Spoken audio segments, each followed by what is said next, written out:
All right, good morning, guys. Welcome to week 9 of the Kingston Creatives Digital Marketing Program. Good stuff. Yes. That's out of the way. Tashna! You know, you have to professional for the cam, for the recordings, yeah? But guys, where is Miss Tashna?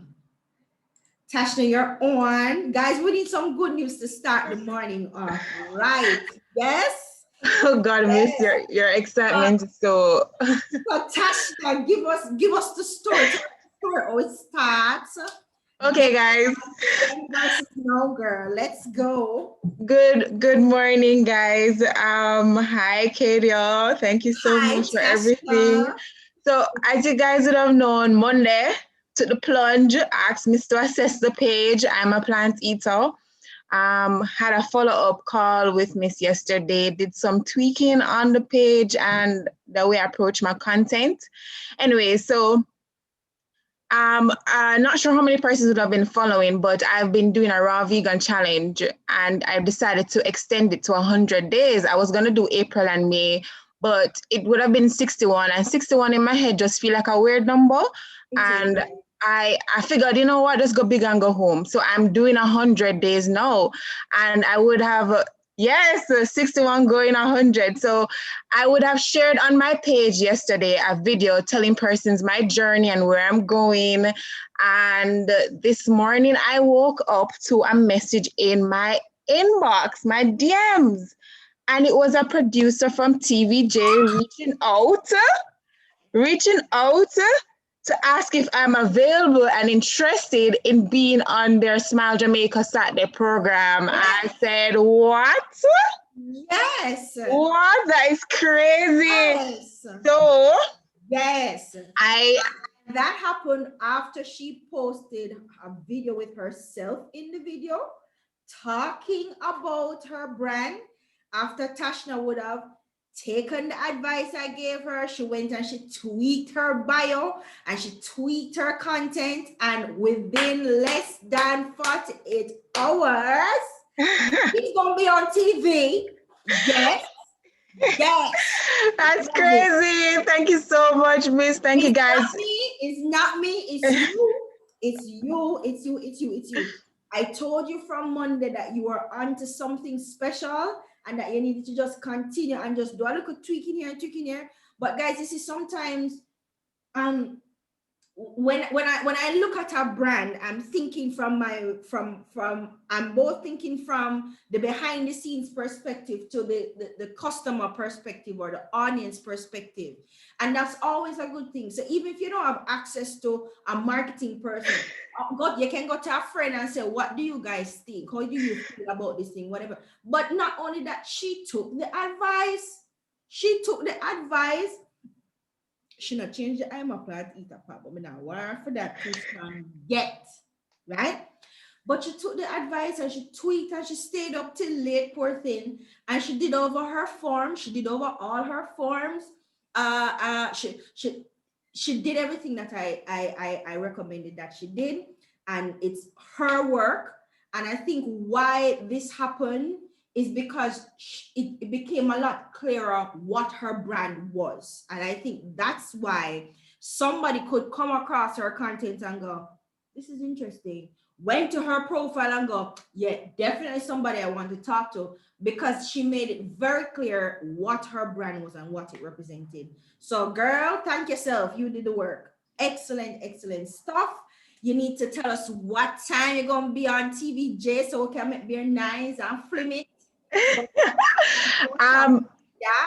Yeah. it's the morning segment. I'm not sure what time it will be aired, but they film on Friday to produce to broadcast it on Saturday. So, girl, I forgot to do a part air and things. Yes. Yes. Represent the brand. Yes. Get my shirt. I might have to get a new shirt done because I did do some shirt for myself. So I'm have to do my bio and If you're photos of gonna do a new shirt, remember what we talked about with the shirts. color. Mm-hmm. Yes. Yes. All Girl. right. Thanks Listen, for sharing, Miss. Thanks, guys. no I problem. appreciate the Thank you so support. much, Tashna, and congratulations. Thank you. Again, you see, guys, you see, just little tweaks here and there, not major. You don't have to do, you don't have to have 5 million equipment. You just need to be absolutely clear in communicating who you are and what your brand is about. Because guess what, guys, this is a secret. They need content. TVJ, CVM, traditional news media, they are always looking for content. And if they can find something that is interesting, that will make people, listen. What she's talking about is interesting. You don't have a lot of raw, vegan, Jamaican brands out there. So I think Tashna can create that space for herself. And I think there's a lot of things that she can do. And what Tashna has also told me is that uh, because of how she talks about what she does, she's getting people asking her for services. Guys, that's the best thing. When your audience is asking you for a product or asking you for a service, you know you have their attention and you know they're interested. So girl, make some money, build your brand, make some money, and stamp yourself in that space. And this is just the first step. First step. All right, guys. So yes, I am happy for her. You keep saying thank you, kid. I can never do it. Is you, is you, is you. So guys, believe it or not, we're actually at the end of our program. Can you guys believe that we're at the end of the program? But we have a bonus session that we wanted to do with you guys that we had actually built into the program, because we didn't just want to give you digital marketing, teach you digital marketing. We also wanted you to look at business management, because you see, what we have observed is that a lot of people sometimes they think that, just going online and creating a profile is sufficient. It's not sufficient. In fact, when you put your business online, you become it forces you to be a lot more proactive, because there are a couple of things that are happening in the digital space. One, it's instantaneous. Remember, in a couple of sessions ago, we looked at consumer behavior online, what their how their expectations have changed. They expect instantaneity. They expect that they should be in contact with you and you should respond and you should be engaged. So it's actually a lot more work to have your brand online, especially if your brand only exists in the digital space. So I wanted to talk to you guys about online business management, right? So how do you transition your creative brand or business to the online space? I also want to talk to you about developing your digital channels, communicating value, selling online and omnichannels. No, we've already done the communicating value part and the selling online part, because that's where the sales funnel came in. But I still wanted to go over this, and I'm going to start with, because I think I can kind of slide over the transitioning your creative brand or business online, because I think most of you already are online, or you started your business online. So it's not a matter of transitioning so much. But let's take it one step at a time. Let's talk about developing your digital channels, right? So in our digital marketing guide and workbook, we have a section in there where we look at building a strategy, a platform strategy. But I also have an excerpt from it on the blog, and I'm going to bring it up so I don't have to bring up the entire book. Okay. So it's called The Platform Equation. And I want to talk to you about the platform equation because what I see happening for a lot of online brands is that you have your personal page here, you have a brand page right here, you have something else somewhere else, right? So when you're looking at developing your digital platform, let me go again. When you're looking at developing your digital channels, what I'm actually asking you to do is take some time to do some research to figure out where your audience are and where you need to be. And we would have done this before already, guys, in an earlier session, right? Good morning, Antoinette. And if you understand who your audience is, then it is easier for you to understand where they are and what they're likely to be doing online. I'm gonna try and find there is a worksheet, or should be a worksheet on digital platforms. I'm gonna try and find it. But what I noticed too, guys, is that we tend to want to be on every platform, right? And the difficulty with trying to be on every platform is something that we talked about, you know, audience fatigue, etc. Guys, I'm going to share my screen, and I want you to tell me if you had gotten this document, this worksheet. Did you guys get this audience mapping worksheet?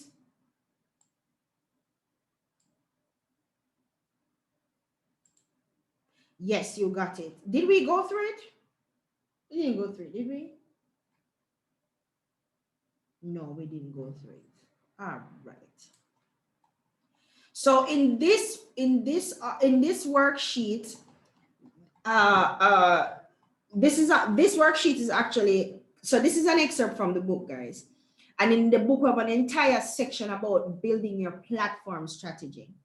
And what we're talking about, we're talking about the components that when you put them together form the foundation of your platform strategy. So the audience mapping, the persona, figuring out where your audience is online, Facebook, Twitter, Snapchat, wherever, right?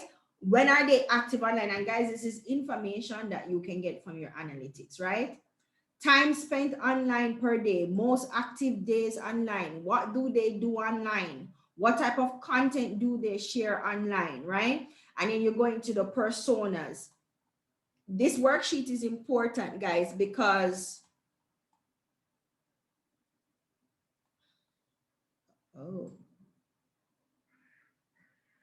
okay. This worksheet is important because it helps you kind of, again, map out who your audience is and what they're doing.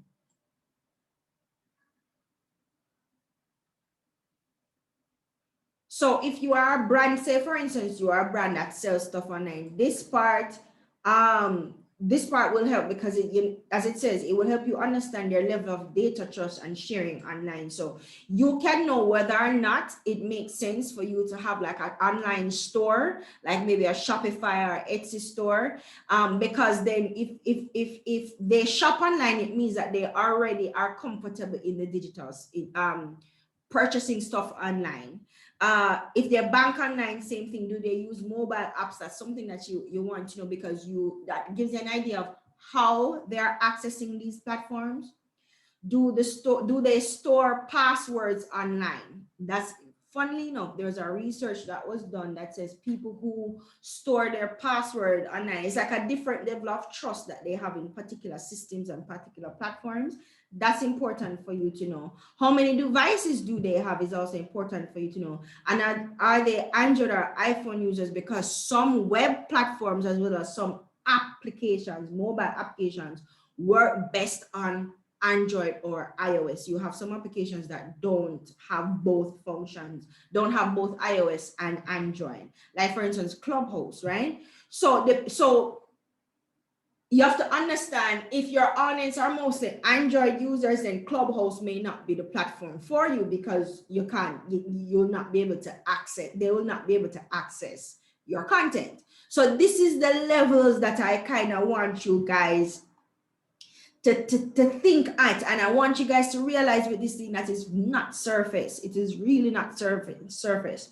So this thing about where their primary online news source is important, because for instance, if they're looking at Facebook as a primary news source, you may want to get your content in that feed run about the same place where they are at the same place where they're looking for their news, because chances are they're going to that space often. right? And they're spending longer time in that space. So you want to make sure that you can get your content in that space. And you want to also know where their primary search engine, because say for instance, if you're going to do Google ads, or you're going to engage with Google AdSense, or you want to expand your digital advertising and your digital advertising or promotions, then you need to know which search engine you need to be focusing your attention on. Chances are it's going to be Google, but you can't take that chance, right? So in the guide, we also give you exercise tools and we give you pro tips, right? As to how you can can go about doing all of that. So so this one is about, and it goes into your competitor scouting, because it's another thing that will help you decide which platform you should be on, guys. The competitor scouting part, yeah? And you do your persona narrative. All right, we talked about competitor scouting already. So you're looking, and guys, what's one thing I want you to be careful of is you're not improperly assigning competition to persons who are actually not your competitors. Because sometimes what it is that they have a complementary product and you're thinking that they're a competitor when they're not, when you guys could probably be collaborating with that complementary product. So you have to be very careful that you're not conflagrating competitors, conflating, let me make up words today, conflating competitors with your collaborators. And the approach that I usually take, to be quite honest with you, is usually a collaborative approach. I am not competing with anybody but myself, right? So even if we're in the same space and we're doing similar things, I'd rather collaborate than compete. But that's just my strategy, because it's less headache and it just makes more sense. And everybody can eat a food. There's no reason for, you know. So yeah, so you put your top 3 competitors, you're putting their social media handles, and if they have a website. Where they online is good, because you want to be in the same space where your competitor is, because you're competing, right? What are their most popular platforms? Meaning which platforms they get the most engagement on? What type of content do they post on them? Because cut and paste, yeah. And the most popular content. Now, this is where the gap analysis part kind of comes in, because you can look at the content with the most engagement, and you can then go and look at what the comments are under those content to see if anybody's asking for anything else, anything different. But you can also look at what is popular, and then when you go to the comment section, so you can tell why it is popular, because people usually comment why they like this particular thing or not. And then you can then take that as part of your gap analysis to look at, okay, so what are they not doing, right? What are their strengths? What are their weaknesses? So you're basically doing a SWOT analysis on your competitor. And guys, you might think, why do I need to do all of this? But this is the work that you need to put in to ensure that you are not only aware of the landscape, right? But that you find yourself in the right space, in the right places online, and not everywhere, because you're trying to be everywhere and then you're overstretching yourself. And when you're overstretching yourself, instead of concentrating on 2 platforms where you can maximize your presence there and get the most from, you're on 5 platforms and you're having to now create content for 5 platforms, or you're sharing the same content across those 5 platforms, and it exhausts you and it exhausts your audience, and then people just can't bother after a while. Okay, so that's why this is important. So guys, take some time, go through the worksheet. Sandra says she don't see the sheet in her workplace. I think this sheet was sent earlier, Sandra, like about 3 weeks ago. Morning, Oris. All right. So that's that for, you know, developing your digital channels. And a part of developing your digital channels is to do what Tashna do. Ask questions, because developing your digital channels, the first step is to decide which channel is the best channel for you. But then it's how do you clearly communicate your brand across those channels, right?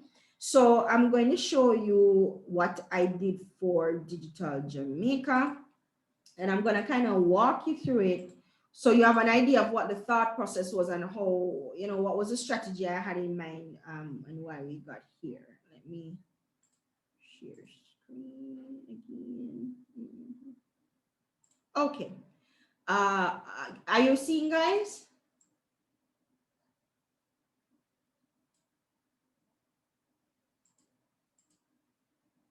Yes. Okay. All right. So guys, this is Digital Jamaica page. Now we have changed our bio a couple of times, yeah, and when after we hit each growth phase, we kind of transitioned our bio. So at first we were listing all the things that we were doing, we were talking about blah blah, but at this point I think the content speaks for itself in a lot of ways. So there's no reason for me to then go back and in the bio list all the things. And in a way, we're in the process of establishing ourselves as part of the digital ecosystem in Jamaica. So we're becoming known in the space. So again, depending on your growth phase and depending on what your strategy is, guys, nothing online is static. Your bio isn't static, your logo isn't static, nothing is static. It has to be changing according to the growth of your brand or the non-growth of your brand. So you're always supposed to be looking at how is your brand performing online, and then you're constantly tweaking and experimenting. And sometimes you'll hit upon a sweet spot and that thing worked for you, but then you grow out of that growth phase and you have to change it. So right now, this is our tagline, championing digital Jamaica, because our whole thing is, whether it's small online brands or whether it's people in the industry or what, if it's digital and it's Jamaica, we're 100% behind it. We are like the hype man for everything digital in Jamaica, right? And we're just telling you here some of the things that we do, some of the other places that you can find us. So we have a live stream show on Tuesday. We have a podcast that we're promoting. And of course, we have the weekly newsletter that we're also promoting. So what we've decided to do is, in our bio, we're going to be talking about the things that we're actively promoting at this time, right?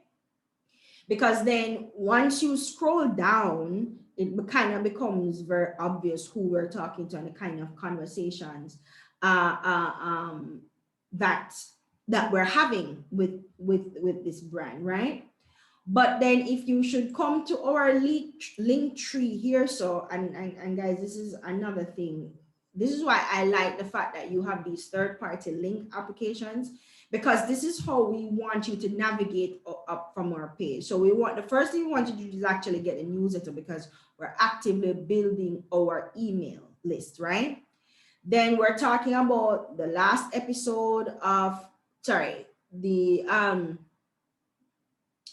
the mental health conversation that we had in our last live, that people are still talking to us and thanking us for, because it was a really good conversation.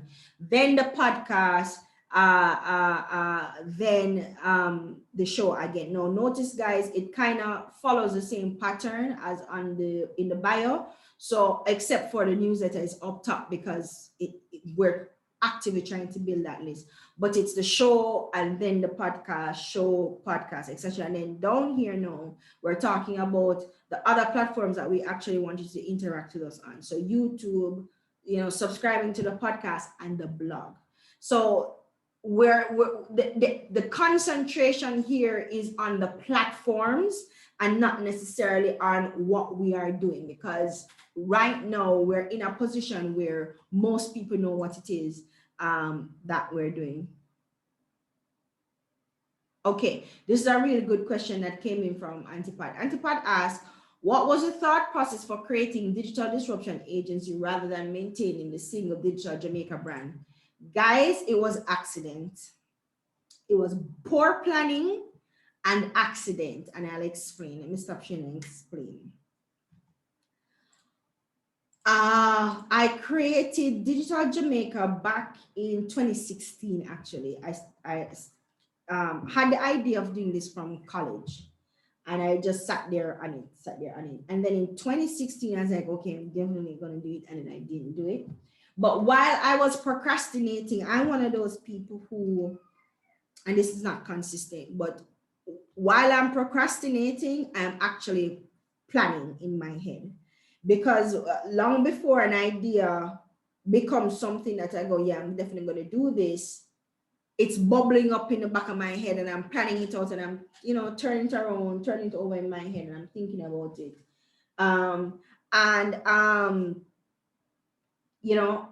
A friend of mine, Lee, said, if you don't publish this website by December 2018, I'm going to publish it for you, because he was the one who bought me my first domain. And you see, guys, this is one thing that's very important. Surround yourself with people who believe in you more than you believe in you, because this is a childhood friend of mine, and he has been telling me since forever that, I think you need to really talk about this, because clearly he saw my passion about it, right? But I wanted to learn how to do all the things. I wanted to learn how to build website, and I wanted to learn how to do podcasts. And in my mind, I had to learn how to do these things first before I started putting myself out in the online space. Wrong. You learn as you go along, and you can tweak and fix and correct as you go along. The important thing is just to start, right? That's what I missed. Anyways, so I started Digital Jamaica with the people to watch list, right? Because the strategy that I formulated, and understanding how Jamaican people are. Jamaican people like people, and we're such an ironic set of people, and we are so three-dimensional and so contradicting in our attitudes. But to be quite honest, guys, my observation is that Jamaicans like to hear about other Jamaicans. They like to see other Jamaicans winning. They like to see other Jamaicans doing other things. In the main, we tend to root for each other. So the strategy was, okay, what is the problem I'm solving is where it came from. And the problem I was solving was very selfish, because it was my own problem. And it was that I am not seeing other people in the digital space being talked about in mainstream media. It's the same set of people them over and over at every conference, at every speaking event, on TVJ, on the news, on the radio. It was the same set of people over and over and over and over and over again. And as it turns out, those weren't the people who were actually doing the work online. They weren't the people who was actually out here making coins and winning and, doing big things online. They were just low-hanging fruits, because, in our marketing space, we tend to always or like to go off of low-hanging fruits because of the hype around the low-hanging fruit, right? So my thing was, yeah, I mean, it's not that they're not doing anything, but when you're talking about innovating in the digital space, it wasn't them.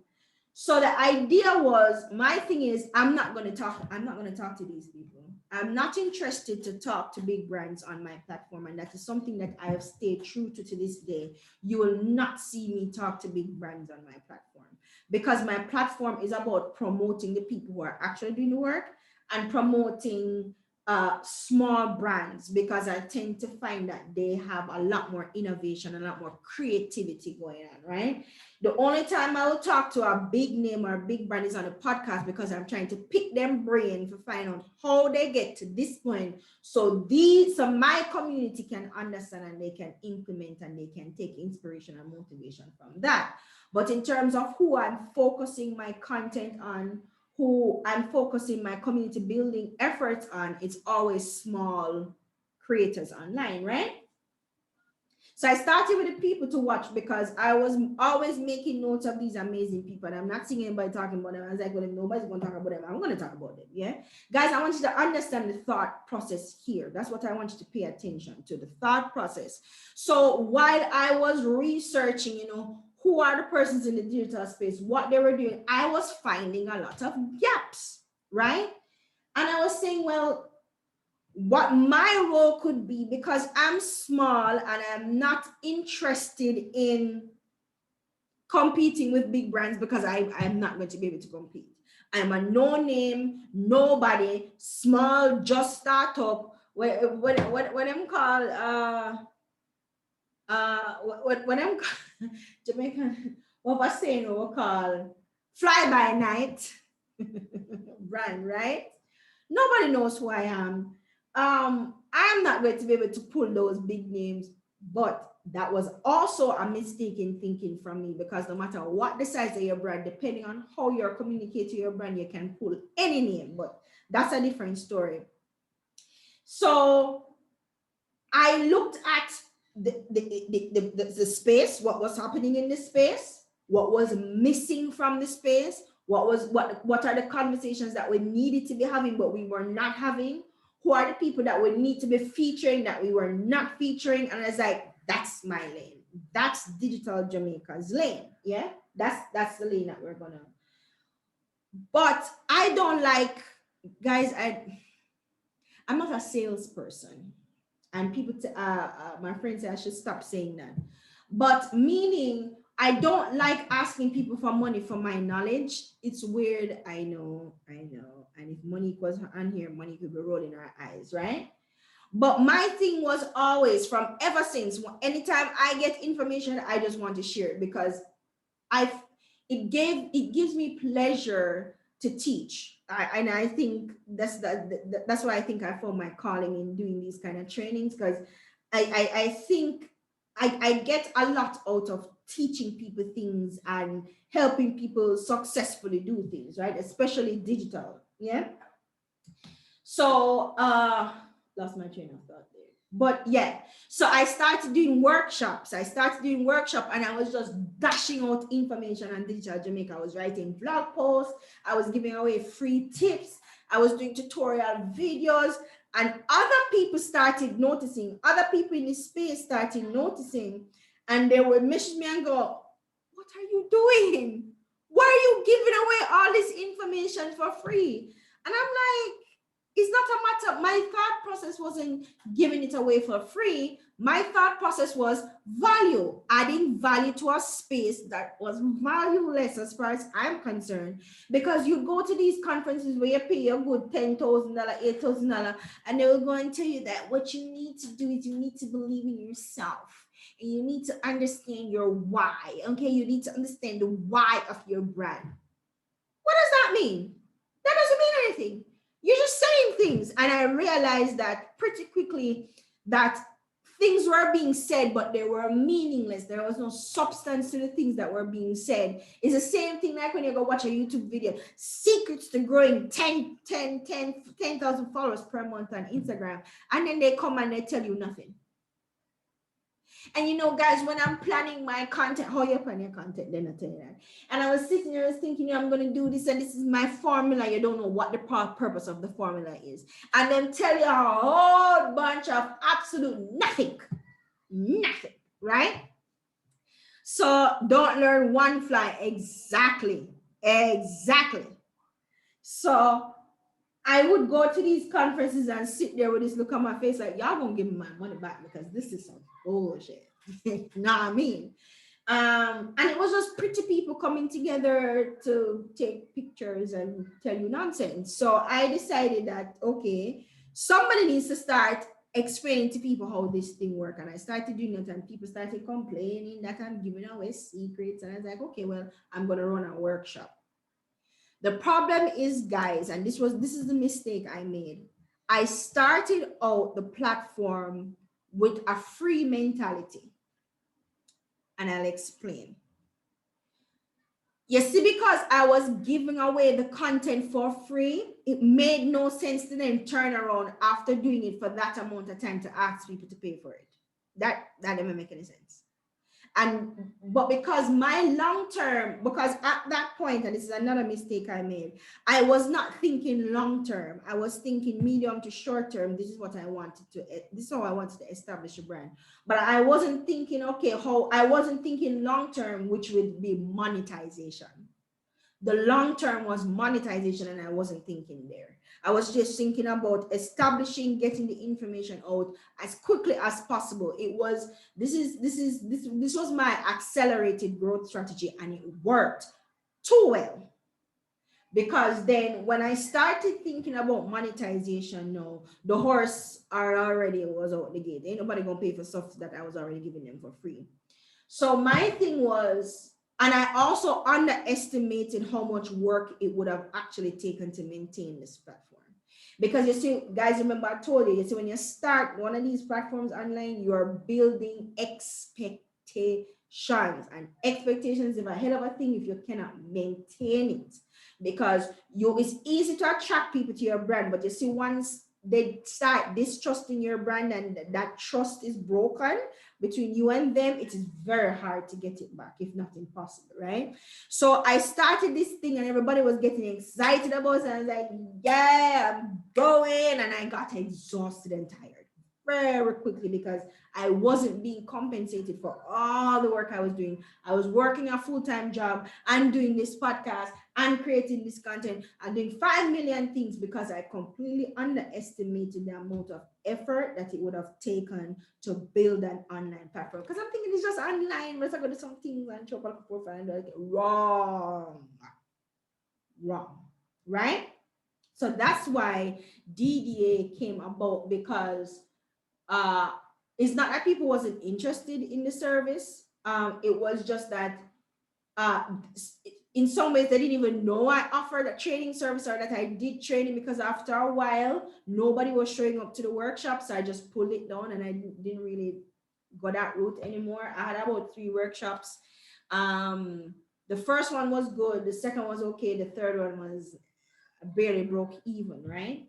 So I'd stopped doing that for a while, and then as the brand grew and as I started talking and exercising my expertise, people start to realize, oh, that girl has some sense in that when she has kind of makes sense too, right?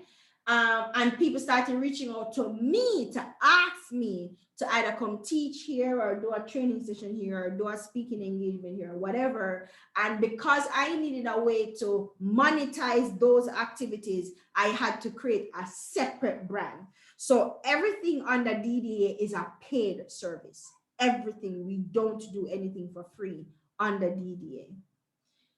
And then what happened is that Digital Jamaica became the community arm. So because the freeness start over there, so once the freeness mentality is setting in your brand, you're not going to get them to pay for anything after that. Which is why I say to creatives all the time, be careful how you price your stuff.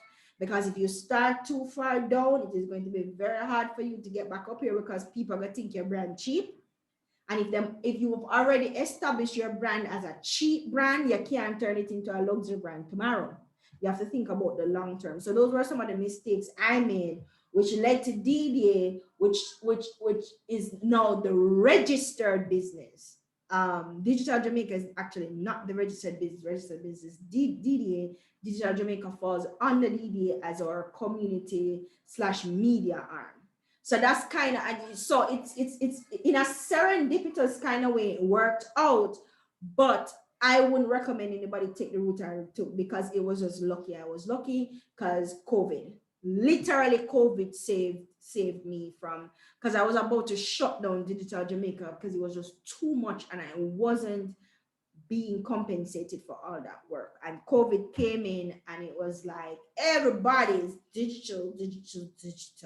So I was like, well, since y'all want to talk about digital, y'all gonna pay me to talk about digital, because I've been telling y'all. And that kind of how, everything kind of turned around.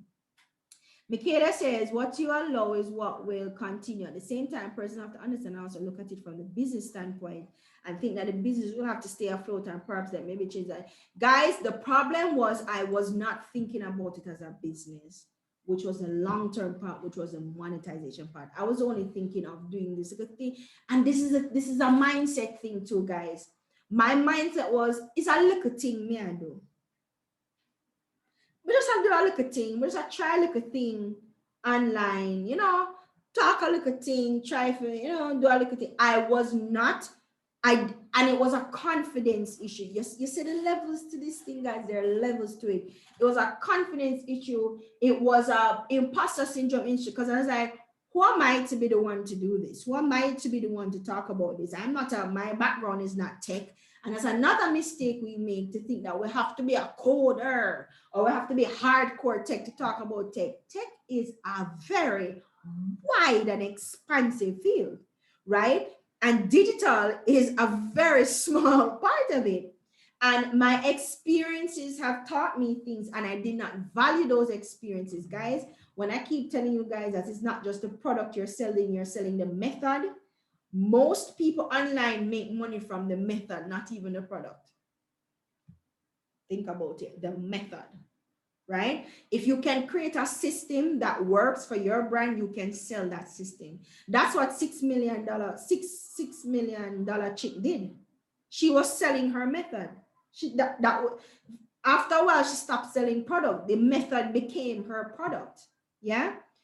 So it's about the mindset you go in there with, guys. If you go in there with the mindset that you're only just trying a thing and you're doing a little thing, that is what is going to come across in your brand. And that's what started happening. And the freeness mindset set in, because, and another reason why I started out doing it free is because I didn't believe anybody would want to pay for it. It's a mindset thing. Yeah. So, yeah. Yeah. So let's talk about omni-channel models now. And I honestly, I think I'm going to skip, because how many of you here actually have a storefront? Anybody here actually have a physical location? Tanya, you do what you sell, Tanya?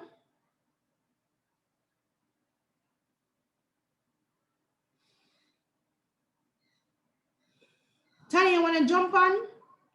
Things. Tanya, raise your hand so you can jump on and tell what are these things, please. Oh boy.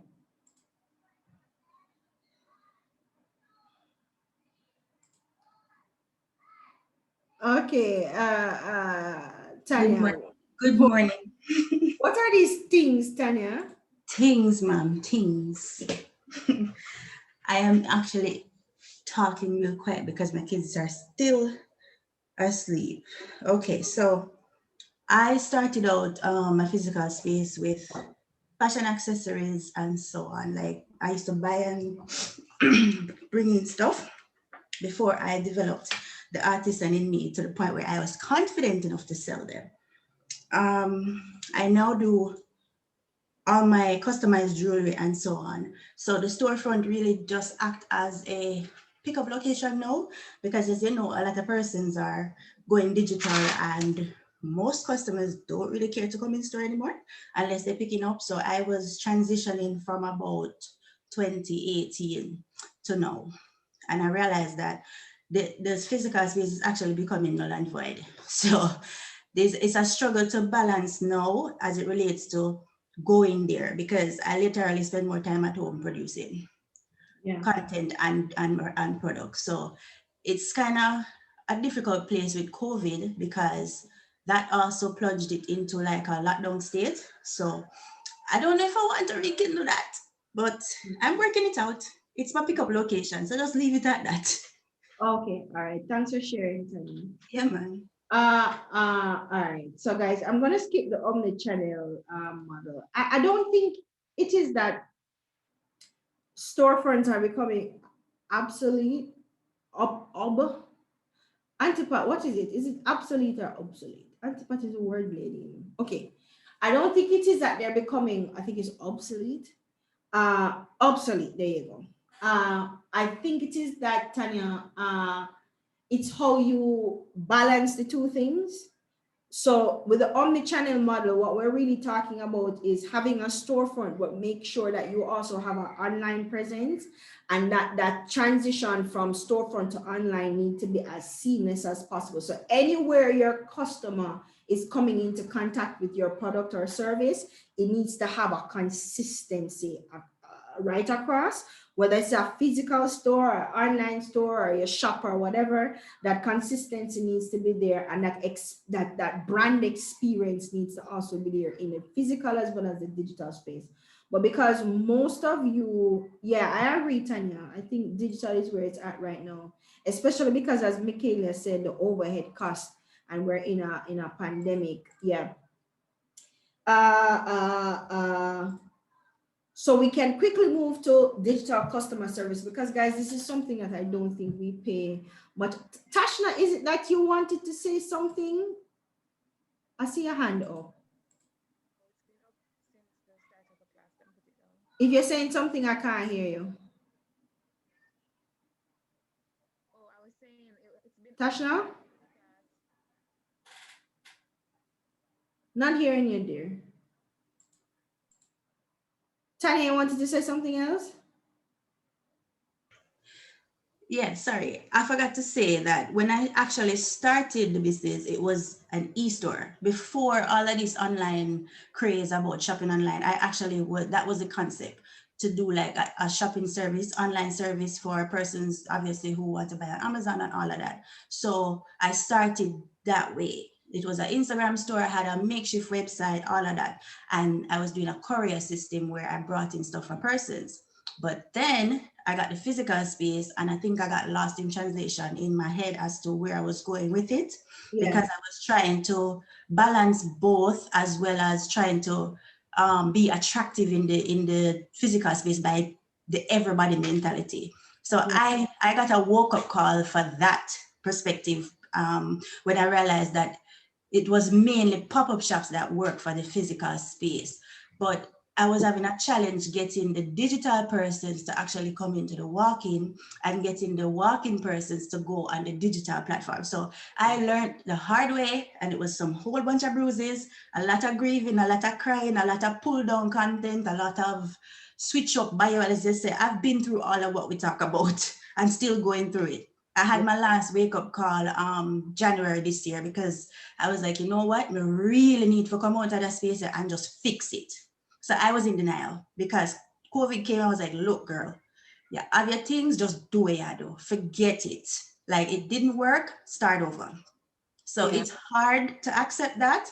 But as you say, you have to just let it go and work with your product, because whether it's a service or not, once you believe in it and you start pushing some form of effort to it, as long as you're consistent, it will work. Because let me tell you something, I reached 26,000 from January to now, and that is epic. I never did that with the company reach on Instagram. Like, I was shocked. I was so shocked, because that was your Instagram handle. People ask no, I'm not ready yet. I'm fixing my page. When I'm done, I'll let y'all know. I can't take the drama. I'm in my head, and I'm out. I'm observing all of the response. That's not how it works. People will support you. Drop it. So hold on, man. Sure. Just hold on, man. But as I'm saying, I want to encourage everyone to just really come out of your head. Just accept the fact that come out of your head. Yeah. That's why I'm here. That's why I'm here. You couldn't get me for talk about my business, because I was really depressed about it. Like, why is this failing? Why is it not happening? People say, what do you do? And I with Buckshaffer, this is me, who is outspoken and love to talk to people, and I'm always there. Like, I'm the vibes at the party. You understand? And if you know, say you have a failing business, you don't want to talk about that. Yeah, but Tanya, you learn so much from that, don't see how you right. Yeah, it made me learn. So as I say, if you don't give up, even when it look really bad, it will work out, because I am shocked. Like, in 2017, I played with Boost Post and all them something. Then I'm like, oh, what may I do wrong? You know? So all of those things, I learned them in 12 weeks. after years of trying. So it doesn't mean that because it's failing, it's not gonna work. That's just what I learned this year. So yeah, Awesome. I got my hand up. Thank you. On a clapper. Good stuff, Tanya. Thanks for sharing. Drop a link. Thanks for sharing. All right. Rajay, go ahead. Rajay? Rajay? Can you hear me? Yes, I can. Oh, Rajay, I'm sorry. Hold on. Yes, go ahead, Rajay. It's my bad. Yeah. All right, are we good now? Yeah. Okay.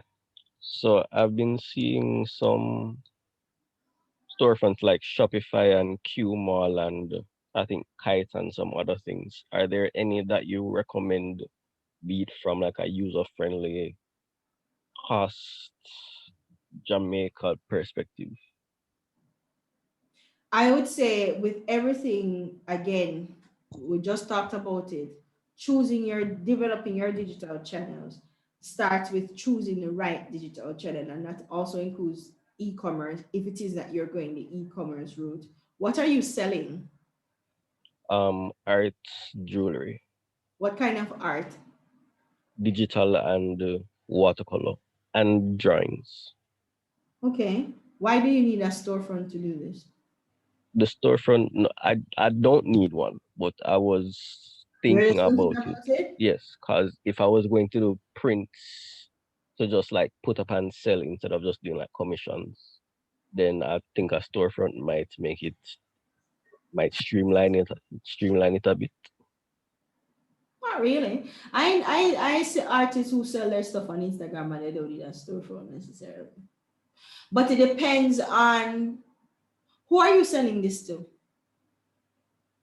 If you tell me everybody, I'm going to punch you through the screen, Rajay. Can you repeat that? Who are you selling it to? And don't tell me everybody. No, it's not everybody. The rings, the jewelry is for people who prefer natural and like more natural jewelry, handcrafted stuff, locally made stuff. Or they If paint. are you on Instagram, Rajay? Yes, I am. What's your angle? Rajay.art. Rajay.art. But I haven't fixed it up with the things I've learned from this course yet. It really That's does need a fine. revamp. Let's look at it. Let's look at it. All right, guys. So this is Rajay.art.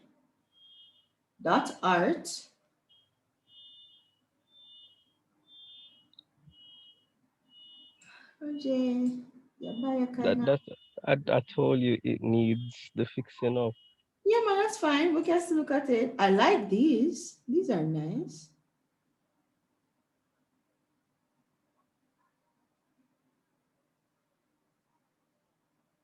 These are nice. Do you get sales from Instagram? A couple. But because I'm not as active on it, most of my sales will come from word of mouth. Like friends of a friend or past customers.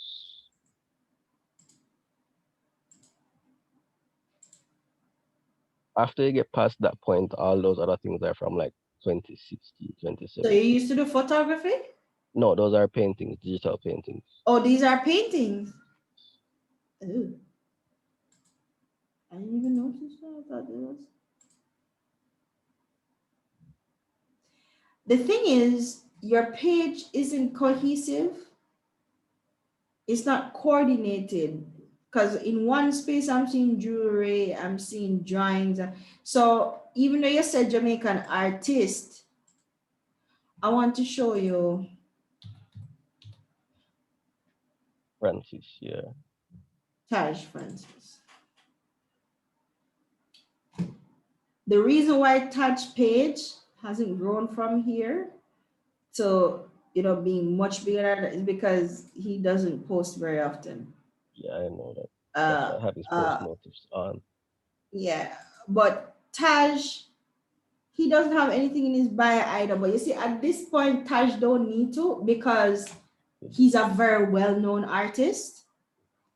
And I guess the growth phase, the phase that he's in, he doesn't really need to explain anything to everybody because everybody knows Taj Francis as a digital artist, right?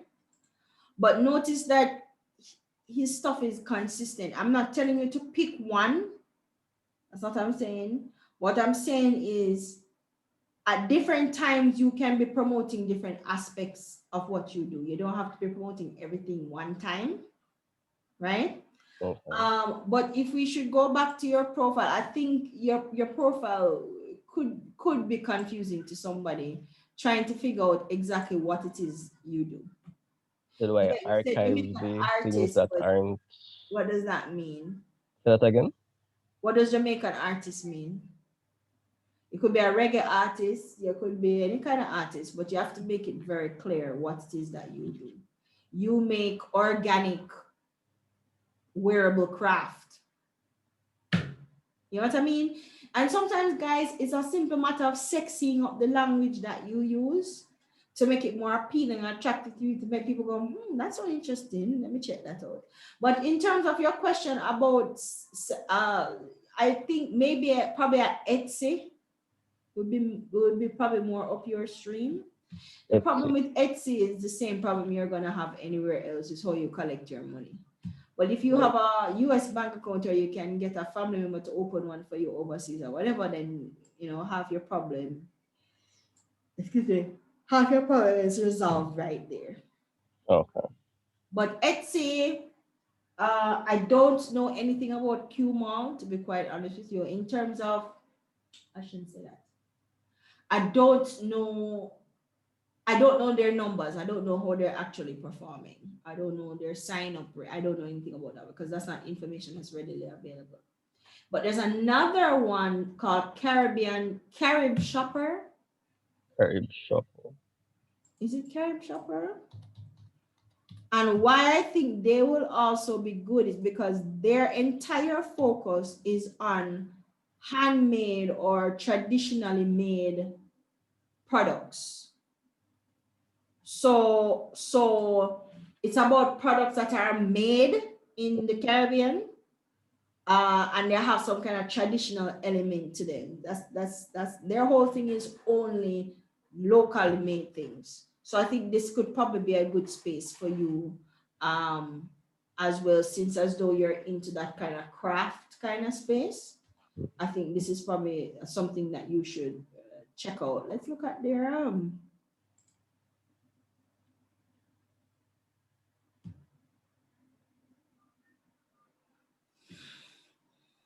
why do they have a bit.ly link when they just could put CaribbeanShopper.com?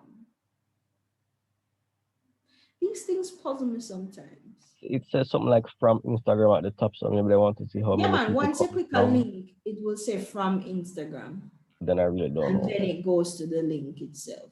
But I'm saying, why have a bit.ly link when you could just put your CaribbeanShopper.com link, which is a more professional looking link? You know what I mean? I don't get that. I forgot to ask Kemoy about this. But anyways, so you see that they have health and beauty, apparel, jewelry and accessories, books and games, home and living. I guess your rings could fall under jewelry and accessory, you know? Mm-hmm. So this is something that you probably want to check out. But one piece of advice I would give you, Reggie, is I think if you could collaborate with other art, let's look at. So this is how my mind works. I'm constantly looking for different Jamaicans doing different things online. Right. So how my mind works is when I see one, I'm like, oh, this person and this person, if them team up, them could do something cool. That's what I'm thinking now. Do you know Quaint? Yes, I do. I think a collab with you and Quaint would be cool. I mean, they did do was that Quaint or Brescia? I had a colleague that did a collab with one of the bag makers. I don't remember which one it was. You did a collab with them? Well, not me, a colleague of mine, CJ. Yeah, I think this is a collab That would make sense. Especially when you're just starting out into this space and you're not fully established, doing collabs helps you get established in the space because it gets more eyes on your stuff. Because I remember when Randy just started out, ain't nobody was paying Randy mind, but Randy knows how to make a lot of noise. And he has quality products. So he wasn't just making a lot of noise. Randy was also doing what nobody else was doing, which was filling gaps. And this is a collaboration that he did with Morgan's Creek. Okay. And I thought this was just a brilliant idea. Yeah. So when you're just starting out, guys, just a quick tip for you. You don't think that you have to just, you know, go and try do everything yourself. It is sometimes it makes sense to look at the bigger brands in the space where you have complementary stuff, reach out to them, make a proposal to them to collaborate. And you'll be surprised how many of them are amenable to that. Okay. Whether it's a giveaway or some kind of stuff, you know, I think you should start thinking that way as well. But yeah, in terms of e-commerce store, I think Carrot Shopper, and if you're looking at international, then Etsy. But Etsy have a whole heap of attendant. Etsy have some attendant problems that you may want to check out first before you go there. Horror stories about them. That's Yeah. crazy. Any other question, Ajay? Not right now, but thank you. Rajay, somebody was asking if this is a creator account. I don't think Rajay have a creator account. I think it's a business account, not a creator Yeah, account. I think you should probably change it to a creator account. Or creator, okay. Yeah. Are there more questions? Anybody else have any questions for Rajay?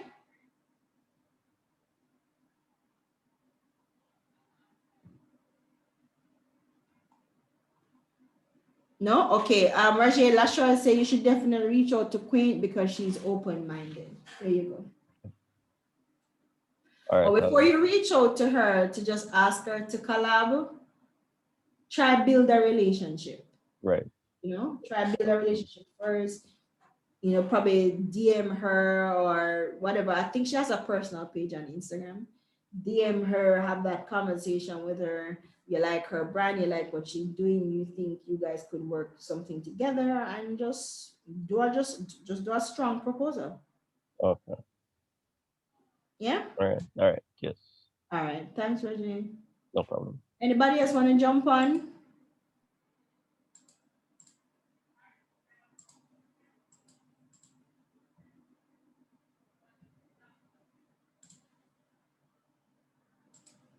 Sandra.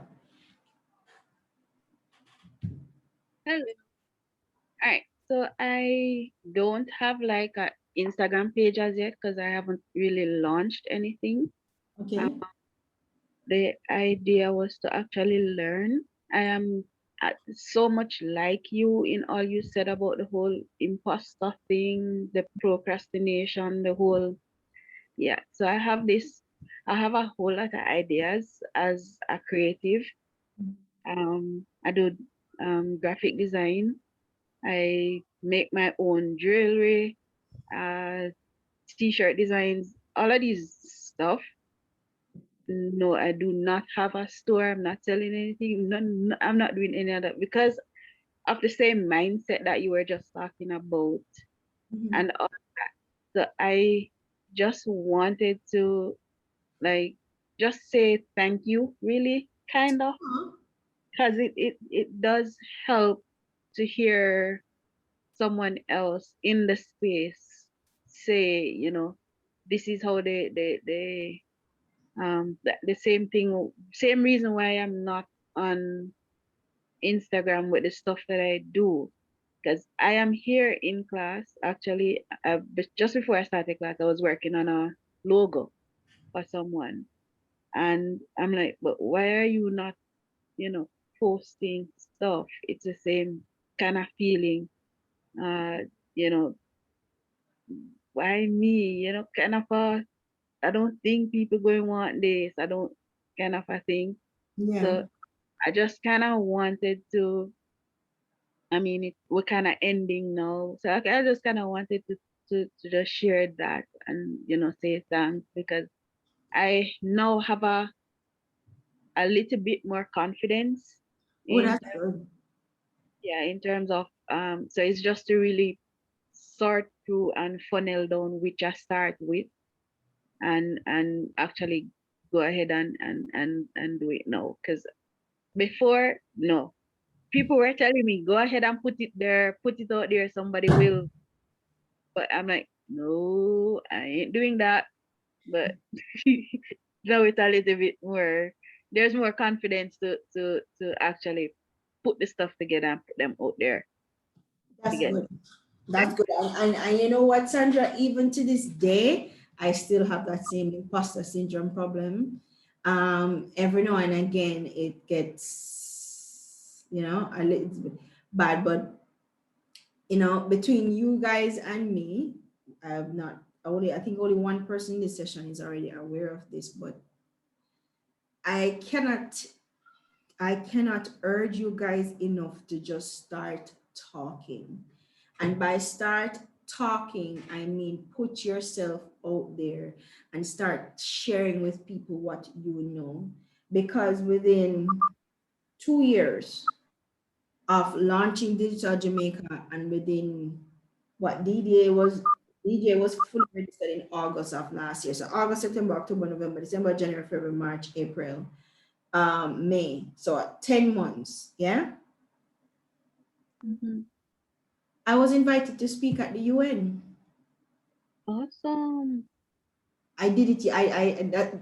That's why we didn't have a show yesterday because I was doing the thing with the UN. And when I got the request, and they say, oh, because of the work you've been doing in the digital space, I'm like, what work? There's nothing I have been doing in the digital space that would deserve this, the imposter syndrome thing. Even when, Sandra, other people started recognize, to this day, when I talk about digital brand, Digital Jamaica, I talk about Digital Jamaica as if, oh, it's just a little brand. The mindset that it's the same kind of mentality when I walk in a space and people go, hey, Digital Jamaica, I really like your stuff. It's like, why you, you know what I mean? It still happens. And, I wrote a post recently about, not being able to see the forest for the trees sometime. Yeah. When you're in it and you're so consumed by it and you're obsessed with it and sometimes you just need to take a step back and kind of look at what it is that you have done and appreciate how far you've come. But you have to start talking. You Yeah. have to start talking. You have to start. And talking don't mean going to sit down in front of a camera. Talking means sharing your work. Talking means putting your thoughts on a blog, putting your ideas on a podcast, creating like a video showing your process of how you create your logo. Put samples of your logo out there. Start telling people that you do this. Start charging people for your service. That's what I mean. Establish yourself in this space as somebody who does this and build from there. Because look at what happened to Tashana. You don't know who's watching. You don't know who is in need of your service. And you're thinking, oh, well, I don't know anything. Well, I saw something on Twitter recently where the guy said, well, there's somebody who's a day behind you who don't know what you know. Help True. that person. True. And if it's only that person you're helping that person. And then there's somebody behind them, and then there's somebody behind them. Never underestimate the value that you can actually bring. And I think that's what, that's what keep a lot of us back sometimes, because we underestimate the value that we can bring to a space, because you think, oh, well, look how much graphic designer here. Jamaican graphic designers tend to put their own selves in a box. So if you can be innovative and if you can be different in some way, remember earlier we talked about what is your unique selling proposition, what makes you special, what makes you different. That's what you are beating that drum. You're beating that drum over and over and over and over and over and over again, because that is what differentiates you, right? So don't look at how much graphic design people out there, or how much people make bread, or how much people make craft, or how much. That's not what you're looking at. You're looking at what makes your bread different, what makes your designs special. That's what you focus on. And put on the blinders when they put on the donkey them. And stop fast and pay attention to other people's business and mind for your own business and do what it is that, stay in your lane and do what it is that you're supposed to be doing. And you'll attract people to you that way. Just like how Tashana did. Because Tashana said, I'm doing something. I didn't do anything. She did the work. She did the work. She just needed help to tweak. I also that mentality where you spoke earlier about the not having the knowledge and not wanting to charge for it, because you just feel like it's just giving. I have that thing too. I feel like if I learn something, I'm learning it to share it with whoever would listen. Not to ask for them to pay me for my knowledge, kind of a thing. I'm like, okay, I am from one to the next. I don't want payment for it. I wish to give it out because I'm like that. And then I get back to well, what if nobody reads what I write? What if nobody listens to what I say? That kind of a thing. So you're just going, on the hamster wheel in the circle. And you know what? I see Antoinette saying that, yes, first of all, Sandra, you need to get over this not charging for your stuff. If you were to calculate how many hours it took you to learn it, about how many hours you think you have gone? You have had to do to learn it. I can guarantee you the last 4 years, I am self-taught. I actually taught myself graphics, got myself certified. Then I went to VTDI and I am currently doing a degree program in software and networking along with. How much hours that? That's a whole lot. You know much? That is a whole lot. Hours is one thing. You had to motivate yourself to do it. You had to continuously motivate yourself to do it. And you had to get yourself up. And you went and did the official certification. Let me share. Can I add one more thing to that? If your service not going to use Canva. I did all of that while being bedridden. Y'all in the chat, please tell Sandra she's amazing so she can go make some money, because I don't know what her problem is. I don't know what your problem is. Sandra, listen to me. It took you a ton of effort. It took you a ton of time, and you've put a lot of yourself in it, and people just need to pay you for your stuff. That's it. Because I see people out here who copy and paste things offline and charge people for it, 6-figure check. All the while. All the while. Okay? Make money tell you about the time when she bought the bundle from 6-figure chick and when 6-figure chick sent come gear. What she charge her $30 for. Whoa. Yeah. Cut and paste things from offline. And everybody see the 6-figure chick and go, oh, she's doing so well. And she's not original in no way, shape, or form. What she's good at is selling. Yeah. But she charge you for everything. Everything. And I'm not knocking her hustle, don't get me wrong. But graphic design is an art. It's a technical skill. Sandra, where I get my started? It takes a time. It does. It's a technical skill, and regardless of whether it's a technical skill or not, people just need to pay you for your time and your expertise. That's what they're paying you for. And pay you good money too. Because if it was any other person or any other brand, and if you did white, they would have paid you money. That's true. So don't. I think a lot of it, Sandra, and I see why we can relate to each other. I think a lot of it is underestimating your value. And if you're not believing in your value, then how can you communicate value to people? So it has to start with you believing that the work that you can produce has value. Yeah, And you just need to start talking. I will.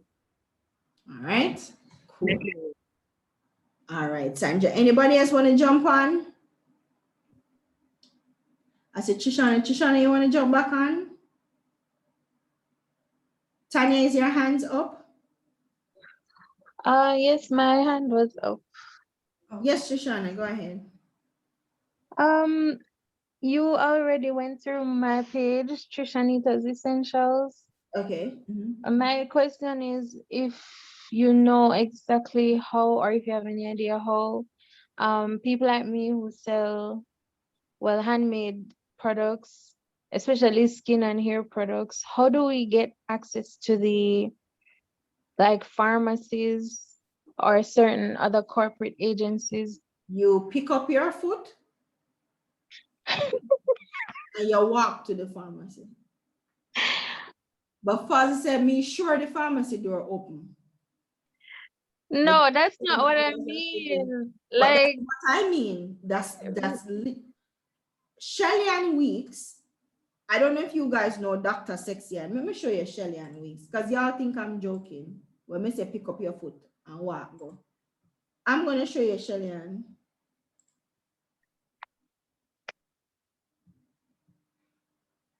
Let me show you Shelly. Let me share back the screen. So I can show you Shelly, Dr. Sexian. This girl is a superstar, mega superstar. And let me tell you why. Every success that Shelly has been off the back of her own effort.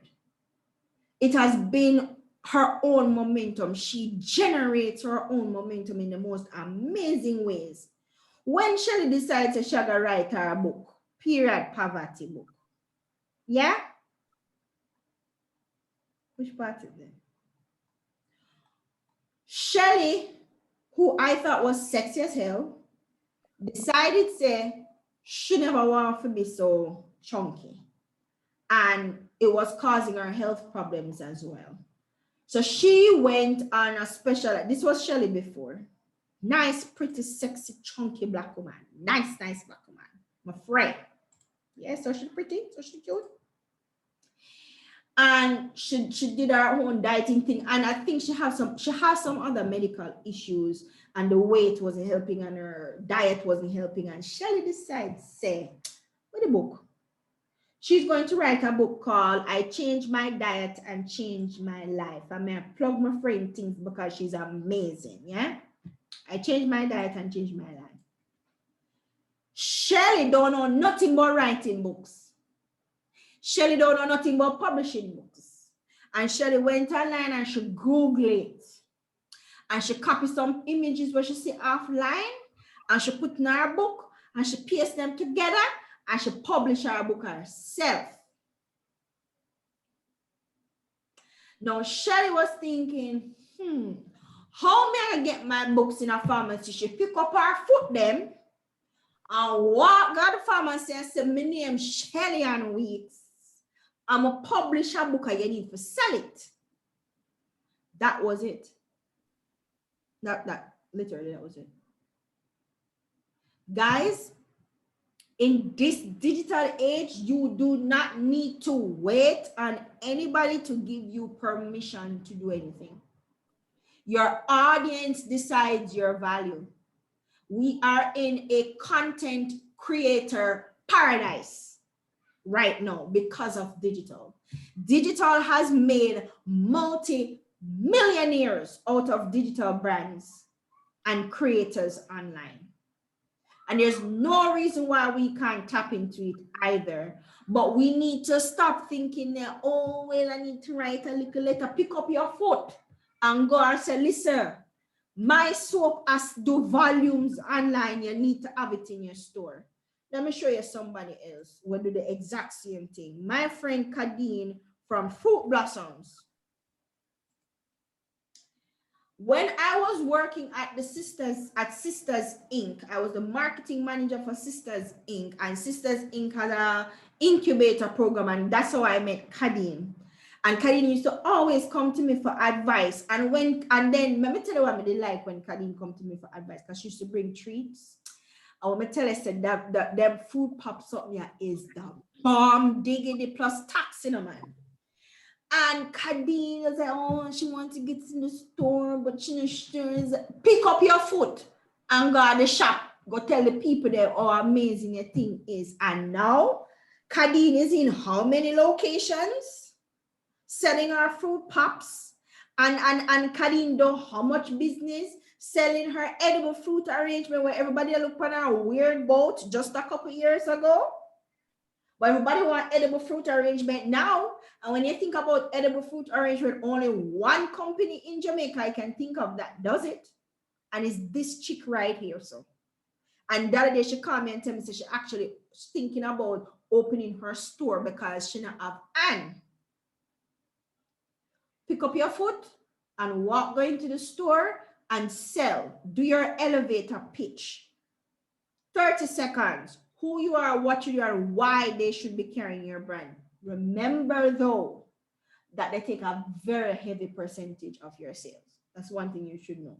But apart from that, if you want to get your things in store, put together a nice little portfolio or put together a nice little package, a nice little since you have physical products, a nice little basket with a different little sample size of the things that you sell. Put in a nice case, carry it and say you want to talk to the manager. Or find out who the marketing person is or the sales person is, the sales manager or the marketing manager is for that brand, and send it to them with a little note that says, you know, sending you some sample of my work so you can see what it is that we do, and hopefully we can have a conversation about your store carrying my brand. Okay. See? Yes, that's how you do it. Don't wait for nobody. Do it yourself. Do it Okay. yourself. Thank you.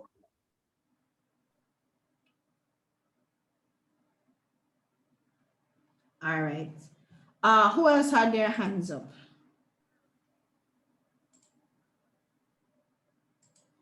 Tanya, you wanted to say something else?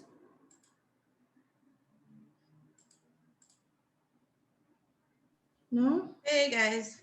You wanted to say something else, Tanya?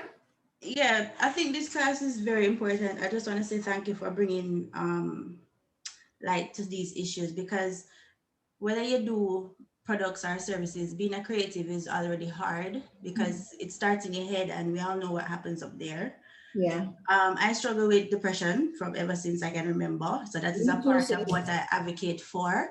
So I'm actually a mental health advocate. I have a page for that, which is Sunset Chat, where I just talk raw about my emotions and what I'm going through. And then that was last year. And then this year, I decided to take up my business in hand, as I say. And in the middle of developing a craft YouTube page, I just got, okay, you need to talk about entrepreneurship. And then I get Taught the Truth, which is an entrepreneurial series that I do on YouTube, which just tells my story and basically every Jamaican business story. And I was so shocked at the response, even though I know what is happening in the space with other creatives. But let me tell you, it is hard to celebrate your wins because in your head, for me personally, the emotional aspect of it, I still get the jitters talking about myself, even though I'm outspoken. Right? And even though I know that persons may be interested, I still get the jitters because like I try to learn to value myself and value my stuff. I say, all right, this is something that they would be interested in. Just talk, just push it. And this is somebody who's been on TV almost all their life, on and off. So it Yeah. doesn't, the imposter syndrome don't end. Like, I still reintroduce myself because I think people don't remember me, funnily enough. I still like try to, keep telling myself, say, no man, they know your brand, they know you, they remember you from the last time. So I get so many lessons from the failures and try to appreciate them. And then I have to deal with, I've experienced copy picker, where people just copy my stuff and put it out there, and I've been doing it for years, and then boom, it worked for them as them copy it, and those things I am still reeling from that. So Yeah. even though my brand, I tell people all the time, if you go on my page, it look like my brand is like an international fancy brand and I'm always evolving and things look great. But in real life, I'm just here twiddling my thumbs like, okay, where am I going? So I am at the point now where I really need to just look at what I'm doing and say, okay, it's there. The proof is there. Just as you said, when you get the call, you're like, what am I doing in the digital space? I do that all the time. And I call her sis goddess, one of my friends, she said to me, listen, sis, if it's even 2 pieces you do today, congratulate yourself. Yeah. Celebrate. Yep. Celebrate. So sometimes when I create stuff, she see it first and she go, what, girl, get it. Those type of energies really help you to snap out of it. And I have to be thankful for my sisterhood because they really brought me in, like shook me into perspective. Say, look by yourself, see what you're doing, remember your tools, like it's all there. But the emotional side of it and the mental aspect of it, it challenges you every single day. You have to have guts to run a business. You have to have guts to put yourself out there. Just think about doing an art project at school and you have to stand up and talk about it in front of the whole class. That's what it's literally like all the time. It don't matter what you do. Tanya, drop them links there in the chat now, please, ma'am. Okay, again, development. To the youth. No, you are talking about, then we are talking about things and you're not, stop talking about things if you're not sharing. No, they're there, I'm sharing it. But Talk the Truth, the vision for Talk the Truth is to actually have other entrepreneurs talk about their stories in future. So I'm still, that shouldn't be hard. I'm still, yeah man, I have persons lined up and we're discussing, but again, I started a podcast last year and don't ask me what happened, but it's hard, isn't it? It's hard. Listen, I took it down and then started again. It hard because the tone, the approach, the imagery, everything different over there, so ma'am. You can't cross promote. You can't bring it from Instagram and just drop some picture for it and add it to it and say, yes, this is my podcast. No. It's hard. And it take up one leap at a time. Yeah, man. So Tanya, drop those links and thanks for sharing again. Yeah, guys, stay focused. Bless upon yourself. Appreciate this talk. Bless upon yourself. All right. All right, Orin, let's go. You're on. Morning. I just wanted to you to take a look at my page and kind of give me some feedback or comments or whatever. Sure, let's go. And then Shakida, we can look at yours as well. What's the name of the page? Ernie Dark on IG. Orin. What's the name of it? Ernie Dark. ERNIE. Dark. ERNIE. Dark. There you go. Okay. Illustrated animated video.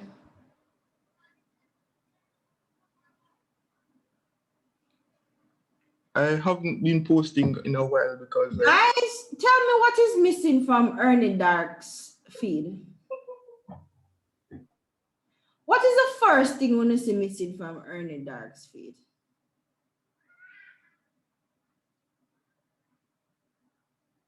Anybody?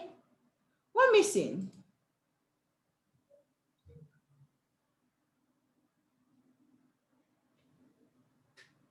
Mega scroll through again, and you guys tell me what is the very obvious thing that is missing from Ernie Dark's page.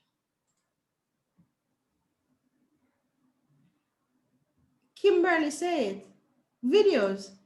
Sir, oh, you have to be an animated video content creator and an animated video on your page. There are videos there, but then they're further down. Okay, one more time. Oh, you're an animated video content creator and animated video on your page. Oh gosh. Because you say you telling me say them further down. Look how far down me go. And me not see none. Me not see how that help your situation. Yeah, but for the most part, I kind of took up. See, like, hold on, scroll. Oh, the one. Oh, look, There's 1, two. 2. Ooh. We're just clipping. These are just clippings of stuff that I've done in the past. There's like 4 videos on your page though.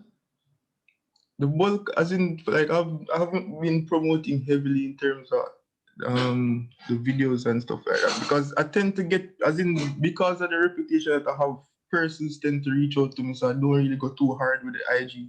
So it's just of late I kind of trying to restructure to start Can building. we just ask you why you're on here wasting time then? Because to say if you're not gonna do, because this is what people tend to do. You see, when they get a lot of referrals, they tend to slack off on actually building out their own brand. But how long are you going to go off referrals for? And you don't want to wait until the referrals fall off and then decide to start building your brand. That's the thing. I'm trying to understand what is the real balance between the two. Your brand is foremost. Your brand building effort should be continuous and consistent, because then you can generate more referrals. Because if somebody refer me to you, the first thing I'm gonna do is go look on your page. I get you. Even if it's a referral, I'm gonna go look on your page or go see if I can find you online. I'm going to share a link with you to show you like where Your work is good, but as you said, you're just not doing a very good job promoting your work. check the Q&A. I sent a link to YouTube. And your bio is very blah. Yeah. You sent a link to where? In the Q&A. For what?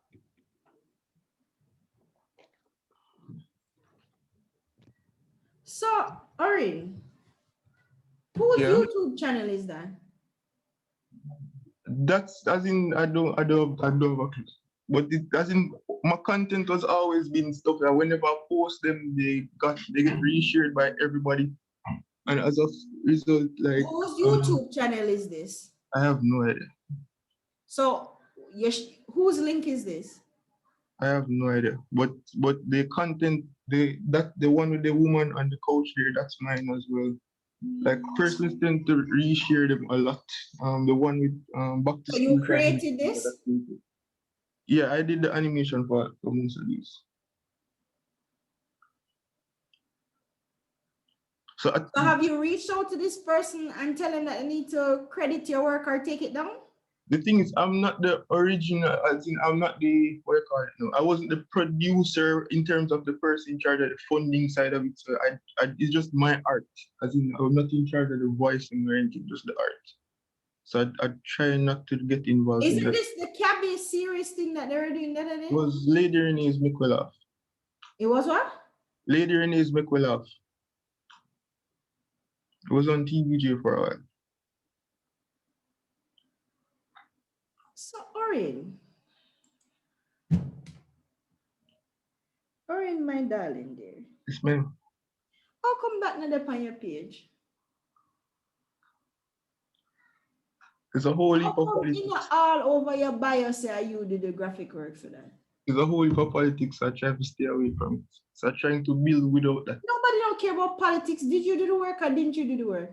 I did the work. So why not on your profile say you were the one behind the work? Because they cannot tell you not to put it on your profile. Did you sign a contract? As I say, there's a lot of politics involved. Yeah. Did you sign a contract? I don't wish to comment too much on the details. But yeah. Guys, you see, especially for those of you who do artwork. I was very young at the time when all this happened, so that's why I kind of. That's fine. Illustrations, animated work, any contract that they give you, please to ensure that there's a clause in the contract that permits you to add the work to your digital portfolio. In fact, your portfolio and make it specify that it could be a physical or digital portfolio, and that the work, even though you are doing the work for somebody else, remains a part of your portfolio.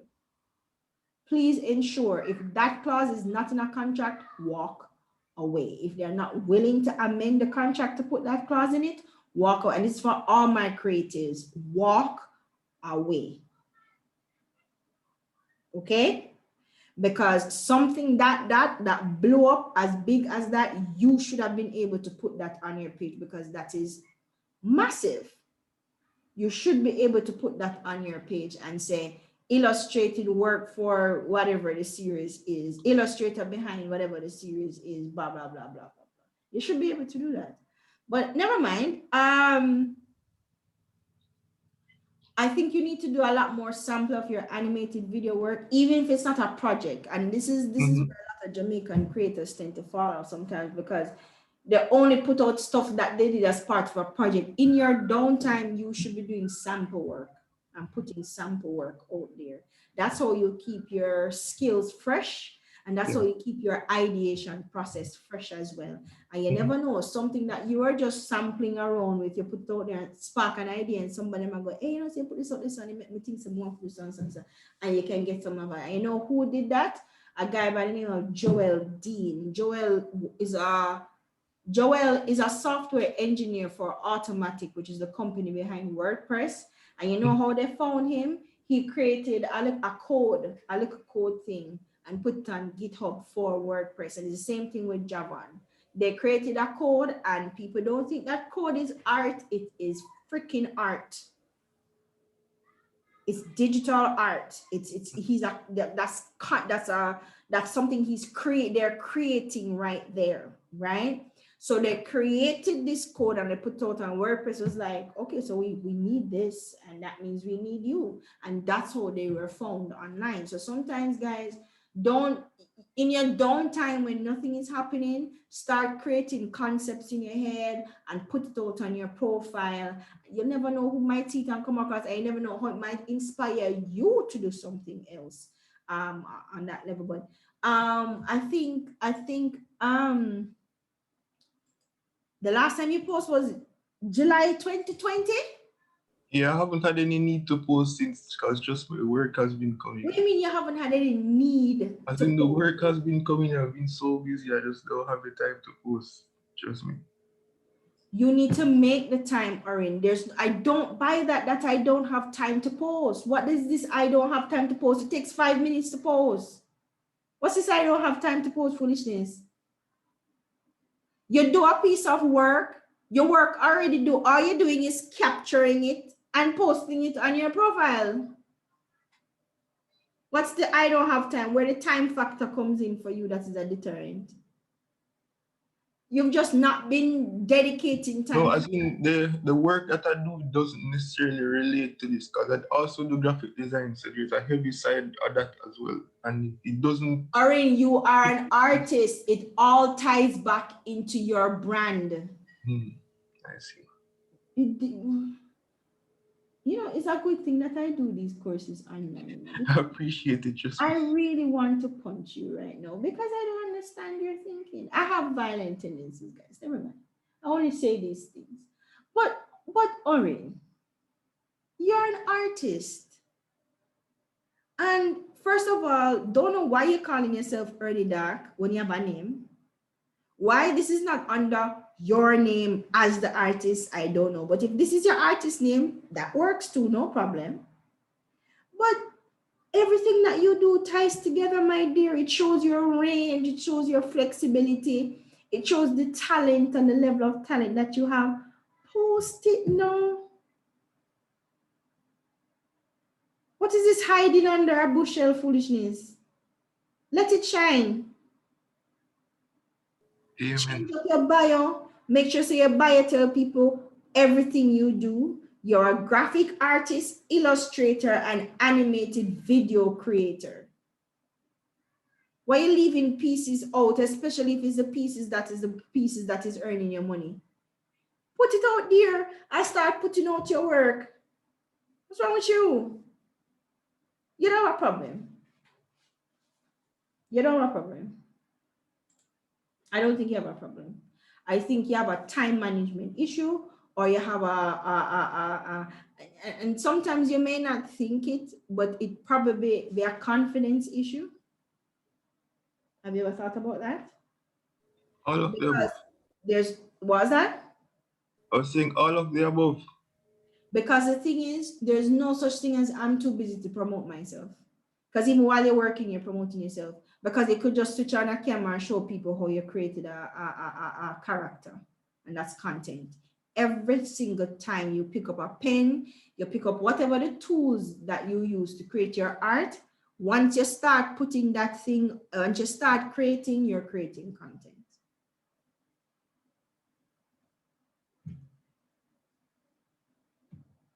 So there's no such thing as don't have time to post it. You just make sure that you capture your work and you put it online. After every project, after every single project, you put a sample of that project in your portfolio. And Instagram could be a portfolio. It could be a Behance portfolio. It could be a Dribbble portfolio. Make sure you have a ready online portfolio, because you're only thinking, oh, well, I'm getting work from, want to find people who see your work and like your work and want to get in touch with you and say, send me a portfolio. You have a portfolio? Yeah, I have portfolios that I send out whenever persons reach out. Why isn't it readily available online? I'm working towards it. Stop working towards it and towards it. Yes, ma'am. Okay, stop working towards it and just get there already. It's not hard. You already have the content. Just put it together. And you need to start shouting from, guys, if you are not your biggest, loudest supporter, who is going to be? Who is going to be? Yeah, you have to be loud and proud and out there about what it is that you do, and you do good work. And there's nothing that says you can't put your graphic work on there. You're an artist. That's what you do. You do graphics, you do illustration, and you do animation. Every time you do it, I make sure that with every contract, there's a clause in there that says that you can put this work and you can show this work in your portfolio. That solves all problems. There's a guy by the name of More Janda. Yeah, I know of him. You know of him? Yeah. More Janda said something. He was giving creatives some tips about what to put in your contract. I want you to go through his page. There's a post that he did about what needs to be in your contract as a creative. And he talked about that clause, and he literally gave you the clause line for line. You just know that you change it out because he's American. So anywhere where it talks about laws, it's laws of Jamaica. Yeah, actually, no, have an agreement that I give out to clients. And it has that clause in there? Yeah, man, it does. And why aren't you putting your work out there? Orin, next person, please. You don't have a problem. Your problem is you don't want to put your work out there. And I don't know why, because you do amazing work. Orin, put yourself out there, please. Thank you very much. Note to self. No, do it. No, note to self. Stop doing No, man, actually, within the next couple of weeks, man. Definitely. Within the next couple of weeks? Trust me, it's out. As in, I have everything lined up to go out. What you need to have line up for go, you know, the work, the dep on paper. Yeah. So where y'all line up? You will see. I say, oh no, grand excitement. Jamaican people love excitement, so just post it sitting, brother. You don't need excitement. Just post it. All right then. Thanks, Orin. Amen. All right. Janine. Here's a new face. Hi, Janine. How are you? I'm good. Hi everybody. So thank you very much. Been enjoying the classes so far. I've been listening a lot in terms of what we're doing, and the challenge, or not challenge, that I'm having, but the thought that has to happen for me is, how do I, because what I'm marketing isn't necessarily a product or a service, or I guess you would say knowing the market on you would say it's a product, but we have an organization that we do work with youth people, or young people, sorry, in the homes in particular. The challenge with that is that we are not able to show the faces of the youngsters because for, security purposes. But it's hard to develop content around that. So our IDP or IG page is ID Pioneers. I don't know if you can look for that. So since I've been on board, we've been changing around how we do the graphics, and we've been keeping everything sort of standard or the same look and feel. But it's just a little hard because I'm not sure how much of what direction to market it in, so to speak, or how do we, I don't know if how do we push it? Because it's not necessarily a product or a service. Hold on. I need you to repeat all of that, but hold on. Rajay, check out that link. In fact, guys, check out that link. That blog post is for designers. If you're a designer, or in Rajay, check out that link. And Sandra, check out that link. If you create digital content that you sell as a service, check out that link to see what you should have in your contract. Okay, sorry about that, Janine. Sure. So ID Pioneers. ID Pioneers. Right, so that's our Instagram page. And we have been, as I said, trying to find different or creative ways to bring awareness to the work that we do, but it's also kind of difficult because we can't necessarily show the nitty-gritty of the work that we do, especially when we're in the homes with the young girls or the children in general, the young people in general. Ooh, mini crackers. Came across her profile yesterday. There's a way to do it. Let me go into, I think I can go into my activities. Hold on. I want to show you. Let me go into my activities because I came across a lady yesterday. We were trying. She is a teacher. We were looking at other foundations to see how they did theirs, and so we've been kind of not mirroring, but as you said, using that as a benchmark. But at the same time, what we do is a little different.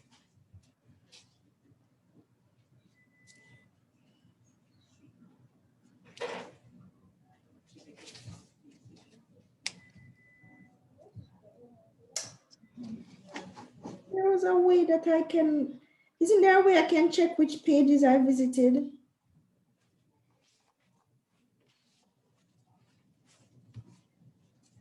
It's only giving me links.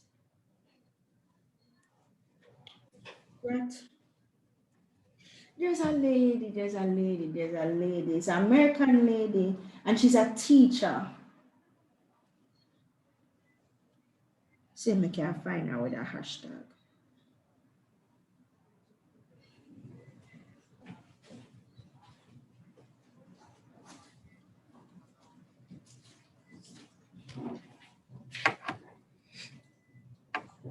But there's a way that you can go about talking about what it is that you do and the fact that you teach children without actually showing their faces.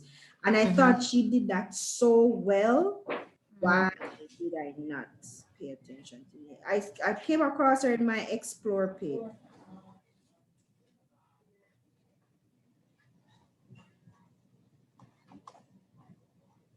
Because instead of focusing on the child, you can actually focus on the program itself.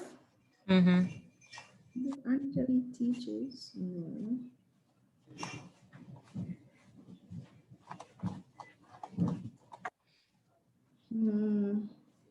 The other question I had for you is, let's say you started out.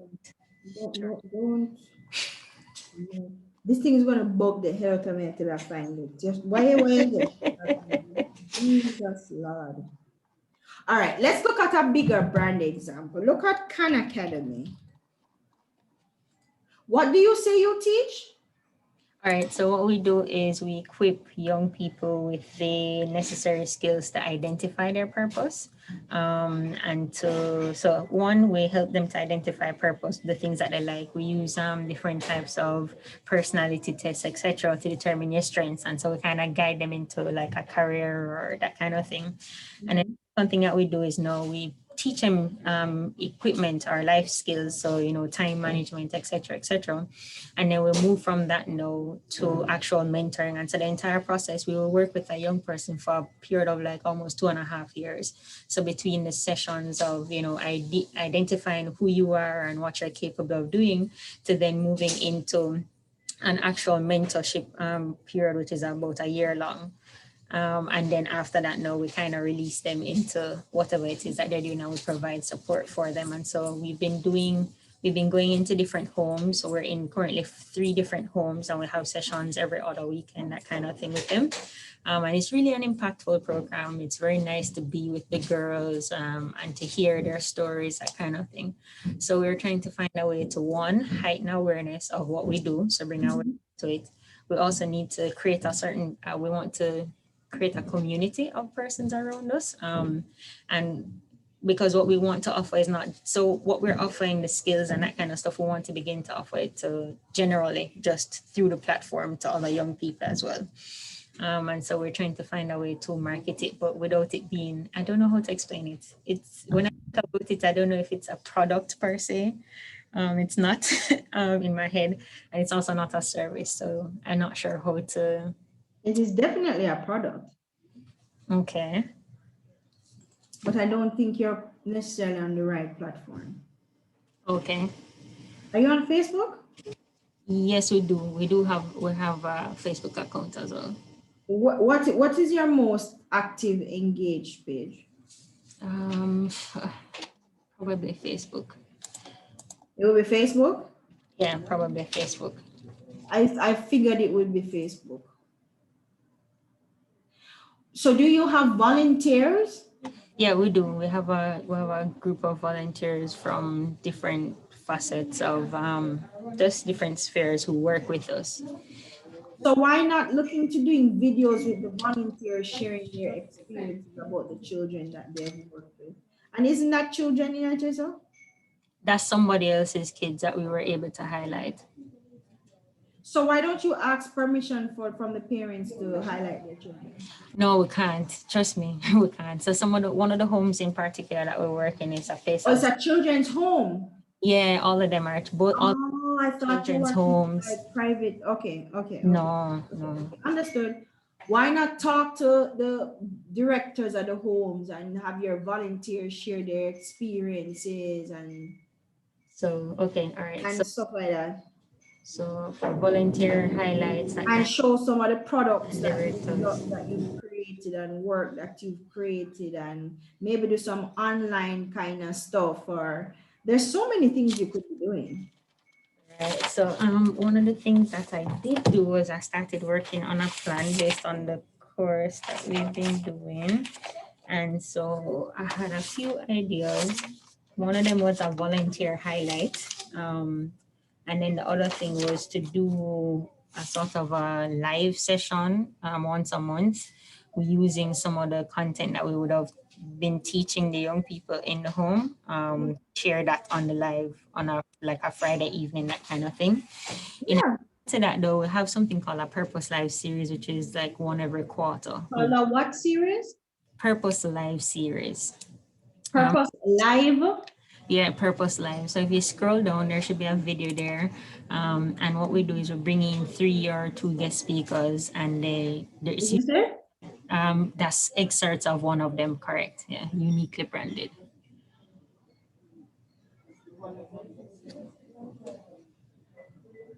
Okay, the video quality on this is not good. Okay. You may not want to do this live. You may want to pre-record it so you can get the quality and then edit it for the platform. Okay, understood. Okay. Is this you? If what, me? This person? No. That's one of our other volunteers as well. Okay. So you're saying I think Khan Academy? you guys need somebody to really sit down with you and to find out exactly what you guys are doing and how you guys can communicate that, because for some reason I think I'm missing something. Okay. I think I'm missing some information and my brain is going like this. I'm not putting my fingers on it. Okay. All right. Message me one away. All right, will do. All right then. Thank you. Yeah. Anybody else? Okay. Kida's beauty. Shakida has been asking me. Kida's beauty world.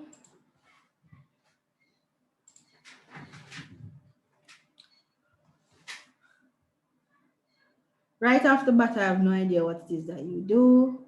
Again, with the logo that is, guys, the logo, the image size on these things is, I think, is 120 by 120.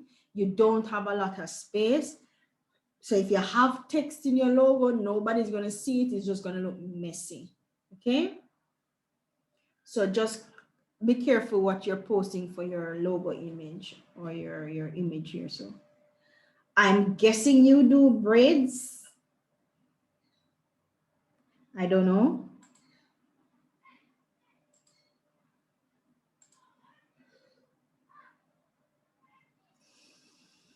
I don't know what I'm only I know it's about braids. I don't know if you do the braids or if you own a beauty store, or I mean, they look nice.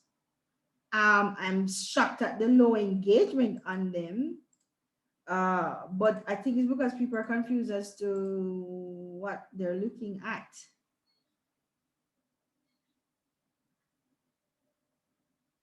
Let me see what you're saying in the chat.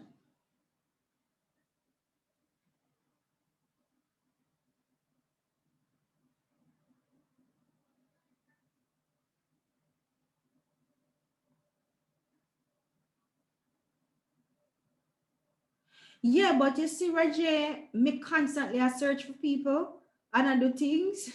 So my search drops off at a certain point because I'm always looking. But me I go find her, you know. I go find her. You do braids and makeup, Shakira? Which part on this said that?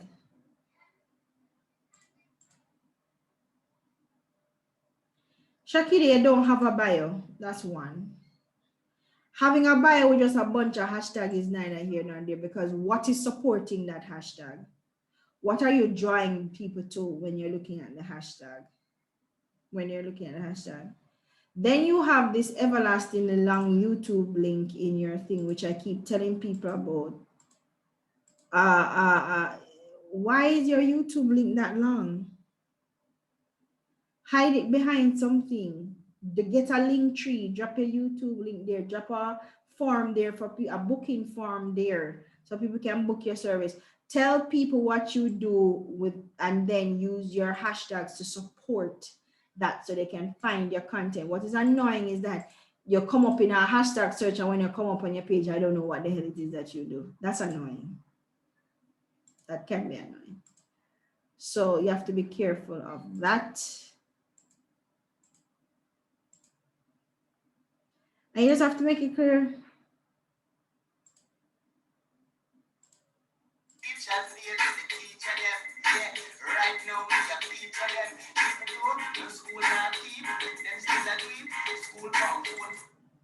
All right, then.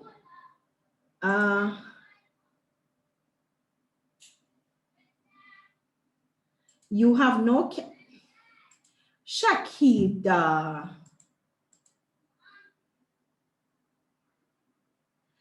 I'm the caption, girlfriend. You post them down the caption. Oh, what is this? What is this? Use an inspirational account or use a braid account, ma'am? Let me show you what a braid account looks like. What is girl name? She named Jalisa. You guys know Jalisa? I think she named Jalisa's World.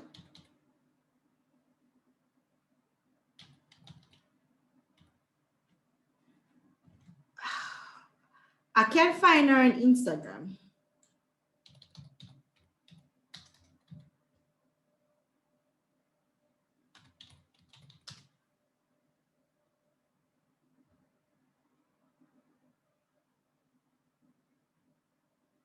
Is her name spelled?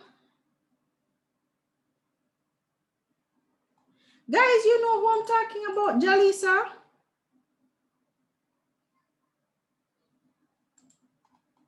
Ooh. I saw she spell her Jalisa.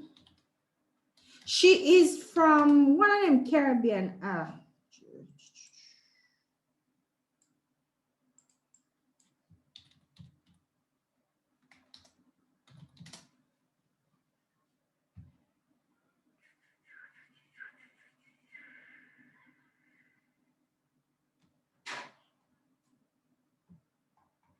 Guys, I'm doing a quick search.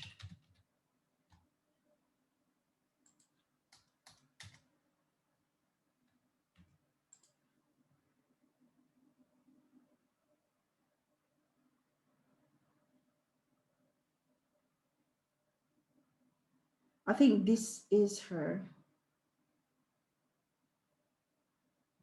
But you know what? I'm going to do a general Google search for Caribbean.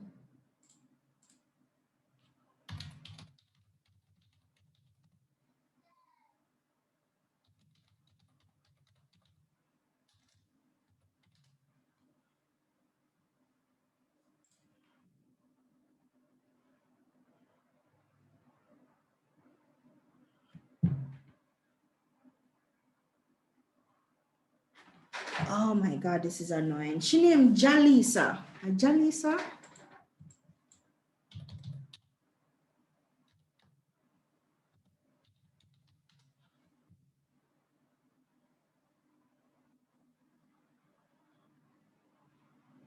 Anybody knows who I'm talking about? She do braids. She do some really intricate braiding styles. And her work is always in magazines, and it's when you talk about braidist, she's the one who comes up. She's very well known. Celebrities, people fly, got, I think it's St. Kitts she's in.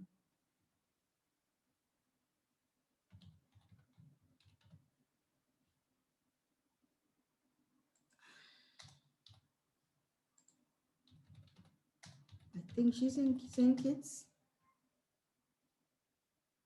Sarah here, Jalisha, jeez and peace.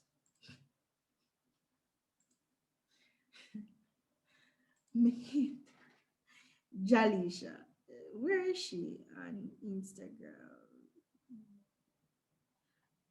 And people spell her name different, Jalisha.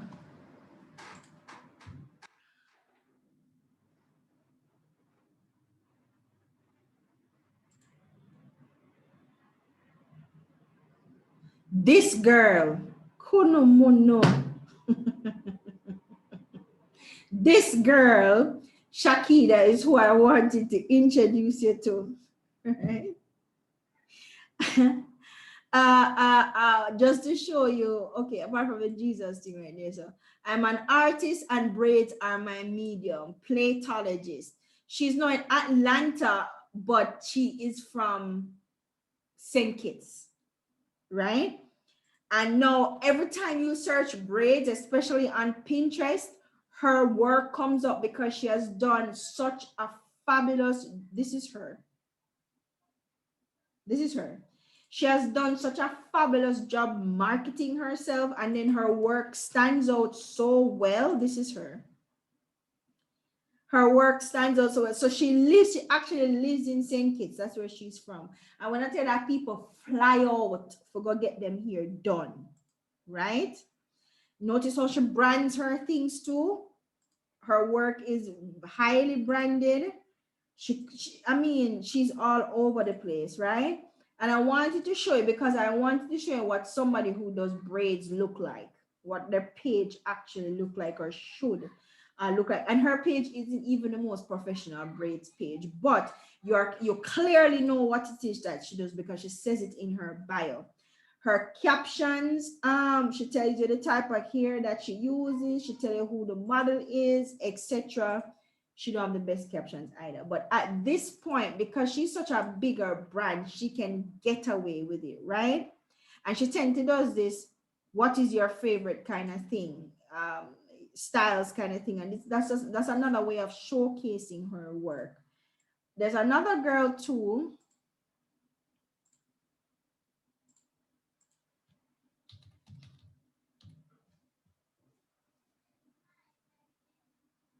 I think is it Passion Braids? This is another page you can look. So she shows you products. You know who I'm gonna show you.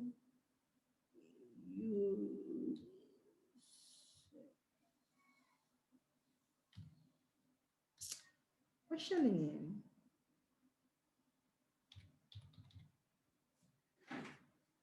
Urban Chic.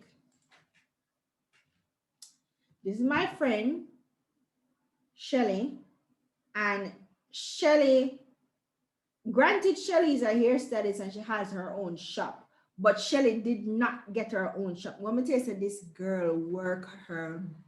I've known this lady for a good 20 years now. When I tell you that she has worked her butt off to get to this point, but what she's very good at is showing her work. She's very good at showing her work. And what she has done to Shakira, which is something that you should consider, and it's the same thing that Jalisha has done. You can tell without even seeing her name on the work, you can tell it's her work because they have perfected a particular method of doing hair where no matter where you see it, you know it's their work. So with Shelly, it's the, what do you call it? Pixie cut and the pixie curls. She has perfected the art of pixie curls to the point where she has been on TV several times talking about it. She has been featured in international publications about it. She teaches people how to do it. She has perfected the pixie cut and she has perfected the pixie curls. If you want to get a pixie cut and curl, Shelly. So one of the ways that you can separate yourself online as whether you like, if you're in the braid or beauty industry like that, where you do hair, is to perfect a particular style or a particular look, and then that becomes your signature look. So that's something you can also do, Shakira. But Shakira, I think you need an order form. Now look at Shelly order form. Shelly use Acuity, and you can choose your appointment, and she gives you the policy, etc. She gives you her pricing. Now y'all realize that Shelly ain't cheap, honey. A shampoo cut and style is $8,000.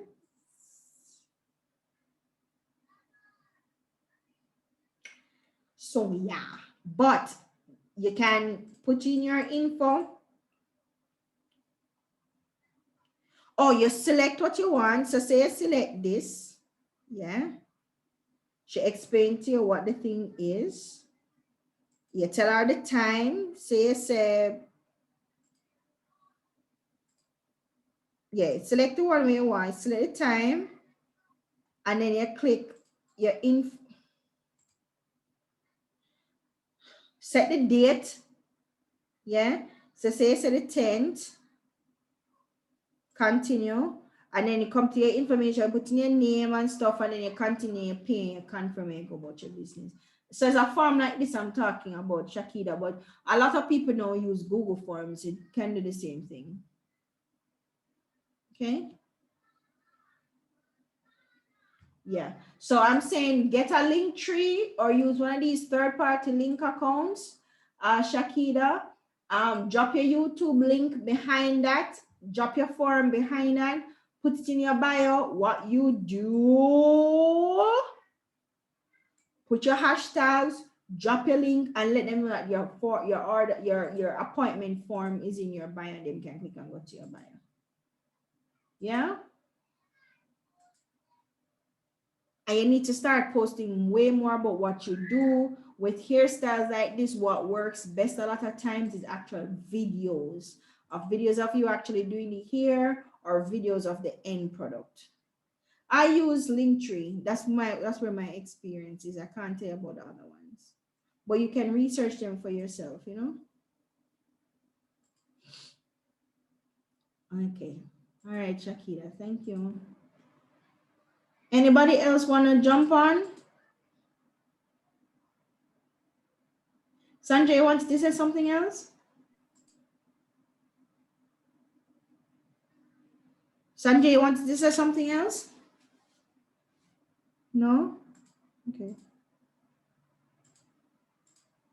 Anybody else want to jump on? Let me see. In the Q&A, Shakira says, "Sir, did you say, how do I switch my business account to creator? I'm only seeing personal and business."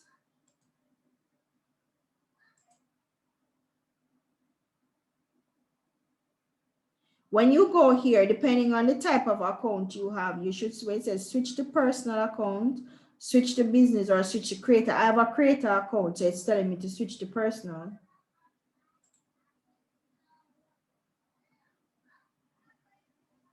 So you go to your page on your mobile. I think on the mobile phone, it gives you a lot more options. So you go on your mobile phone, you're going to your settings, and down here, so because when I go on my mobile phone, I can switch to business. I don't have that option on.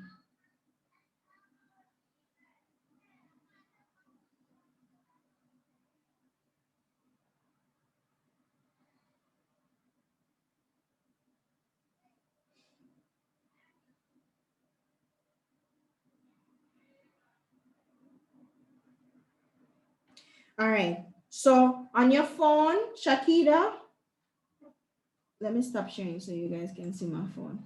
So on your phone, Shakira, phone screen, phone screen.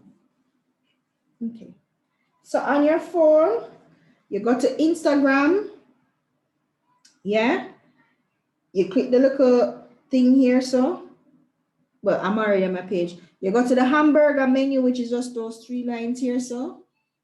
Then you're going to click settings here, so. Then you're going to go into account. Then you're going to scroll to the bottom and it says switch account type right here, so.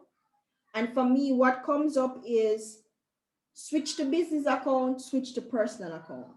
Because I have a creator account, I don't have a business account. So if you have a business account, what should come up for you here, switch to creator account or switch to personal account. I hope that helps.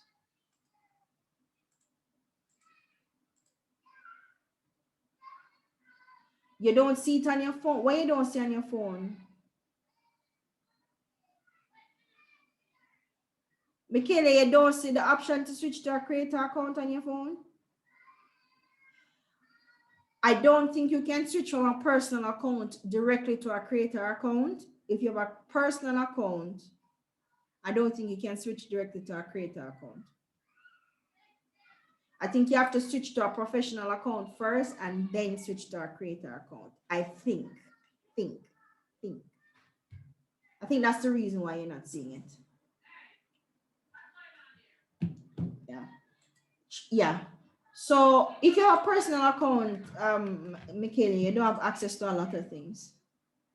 Yeah, I think you have to switch to business first, then creator.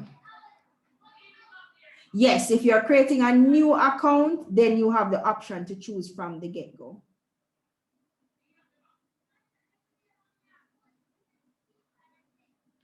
Anybody else want to jump on? Sandra, your hand is up, but you want to say something else? Yes. I don't know why you weren't hearing me before. Okay. All right. The young lady that was talking about the thing that she does with the children's home. Yes, Janine. Right. I am currently president of the Wise Men UE chapter. We are like a service club, Mhm. and that's one of the things that we do.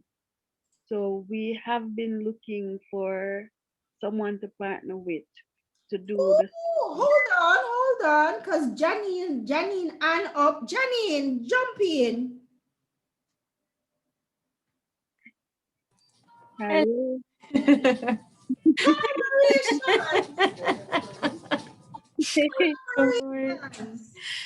Yes. Actually, we I don't know if you guys remember there was a elderly couple from Spanish Town that came in the cleaner that needed help. We actually, as a club, took them on, and we gave them like we repainted their house, gave them paint the windows, doors, gave them stove, food, and so we have currently four clubs in our Wiseman International and the page is wiseman.org. That's YSMEN wiseman.org. And we are a service club, so we try to partner with persons. We do pure volunteer work, and so we, as the club in at UE, we have been wanting to find a home to partner with or find a group to partner with to mentor um children home.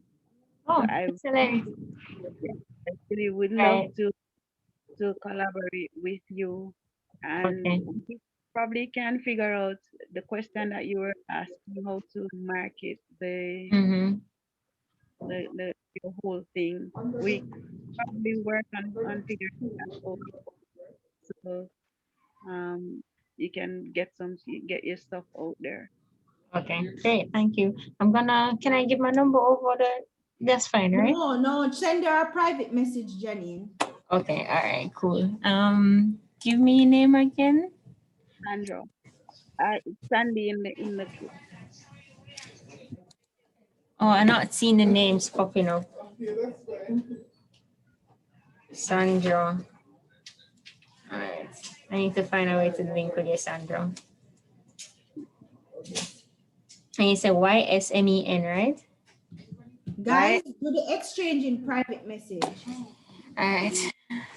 The last question I had for you though, Kato, is Thanks, Sandra. thank you, Sandra. If you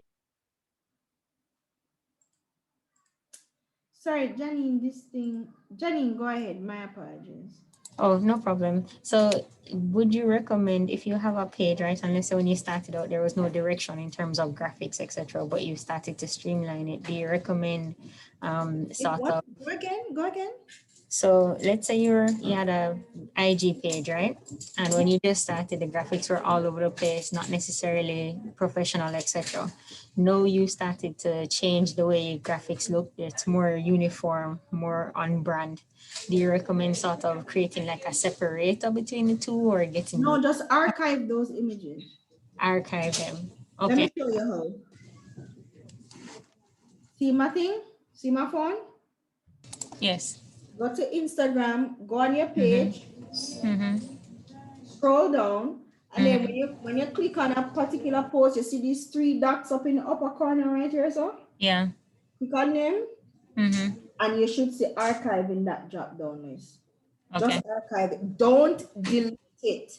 Don't get rid of it. If you want a mass deletion of content off of your page, Instagram penalizes it.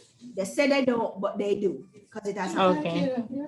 Don't delete it, just archive it. Because then at a later date, you can go in the archive and just archive out the things that you do.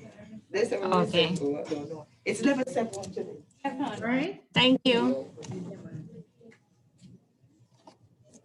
It stores in your Instagram, Michaela, because if you go back in your settings and go to settings, in fact, when you come to the settings thing right here. So archive is at the very top.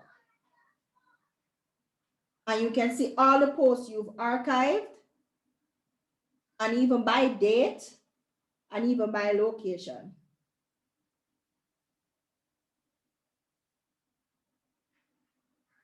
Yeah, man, Instagram put you in an Instagram jail if you start delete off things off of your page. Like mass deletion of your page. They say they don't, but they do. Can't tell me nothing. All right, anybody else want to jump on? I see somebody, I think I brought it up. Healing Source Spa Cosmetics. Who is Healing Source Spa Cosmetics?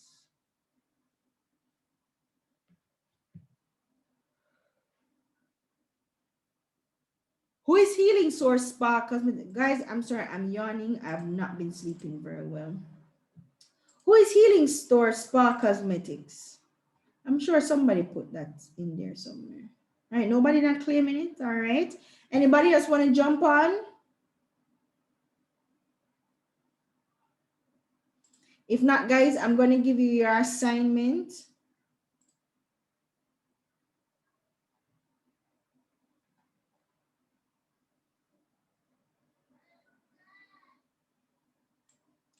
So guys, your assignment involves doing a digital campaign for a fictional brand.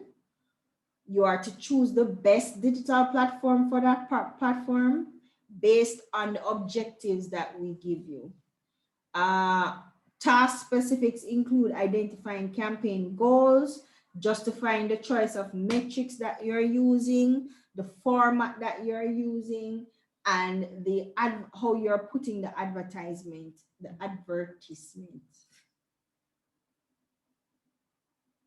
together. But that is going to be emailed to you guys, but it's very similar to what your final practical is going to be. So it is you creating a mock campaign for a fictional brand.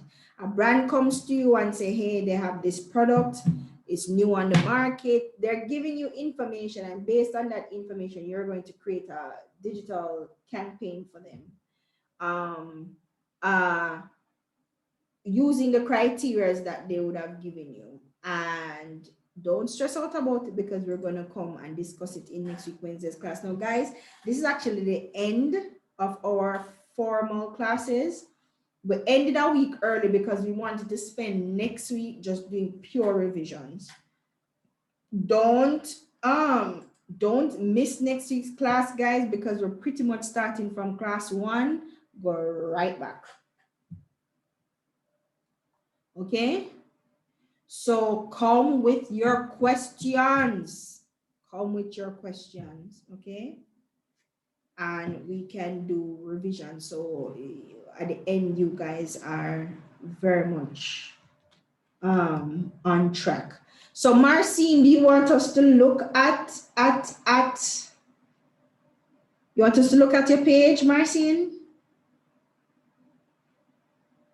Are you jumping on, or you can't jump on? Okay, raise your hand so you can jump on, Marcine.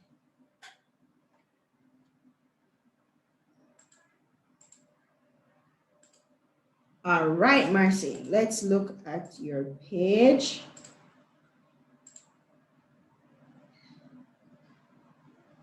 I like this. That's cute. But walking and float out could be your tagline, but it's still, you still don't know that you do. I like the fact that you have a location in there. This don't need to be there because there's a section on your page where you can put your telephone number. You're wasting precious bio space by putting that there. This also doesn't need to be there because there's a space in your bio where you can put your actual location without taking up space. So you can take these two things out and put them in the appropriate place so they will show up on your bio without eating up your bio space. But Marcine, you suffer from the same thing most people suffer from, which is the quality of your content and the consistency of your content, because I am seeing 1, 2, 3, 4, 5, 6, 7, 7 spa pictures and then a bunch of products. A bunch of products and then some random stuff like these rocks and these things in between there. So there's a consistency issue with your page. And even though I am seeing these things, you're not telling me what it is that you're doing. You just say body slimming, what that means. So your captions are not there. Your hashtags are not there, which means that, because at first I thought that was a pregnant lady. Sorry to that lady. I thought it was a pregnant lady. Okay, miss. So you're not what this. You see, somebody ask you what it is because you have no captions. Okay. And what are these things? What is this? Those are the cosmetics for sale. I thought you said it was a spa. You need to make up your mind. Use a spa or you sell cosmetics. I don't think you should be doing both. Let's look at Eden Gardens, JA. Who, to be quite honest with you, I don't think they're the best example either. Let me find a different example. There's a, what the people them name with the upper? There's a spa upper arm. Let's look at Jen Care. I think Jen Care have a spa.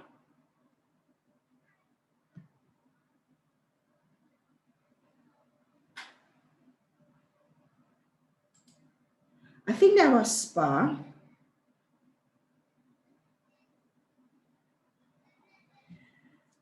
But then look at the difference between their, because they sell products as well. But you see, when you're a spa and you're selling products, your products must make sense to the business that you're doing. So they're a spa and their products is tied to what the treatments that they do, etc. So they're using their own products in their spa. So they do cosmetic types of product, but they create the product. And what Jen Care do very well is they do workshops very well.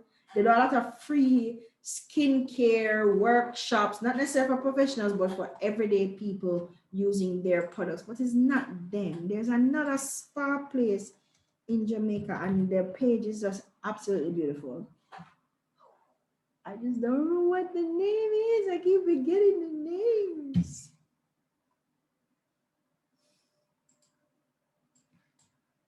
But let's just let's do a general search for beauty spa.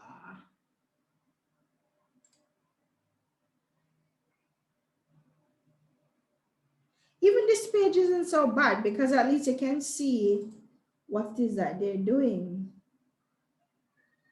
Although it looks like his face is melting off here, so, but okay.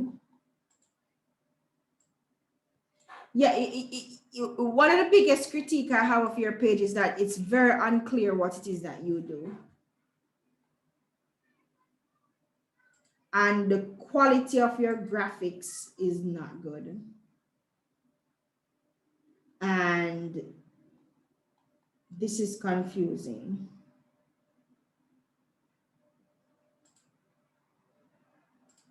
Is it a physical spa, Marcin? Yes, miss, it's a physical spa. Yes, miss. And you're still open now? Yes, miss. With all the necessary COVID protocols in place. Which part you said that though? Well, we haven't mentioned that in, well, really and truly, we haven't posted since about last year or the year before.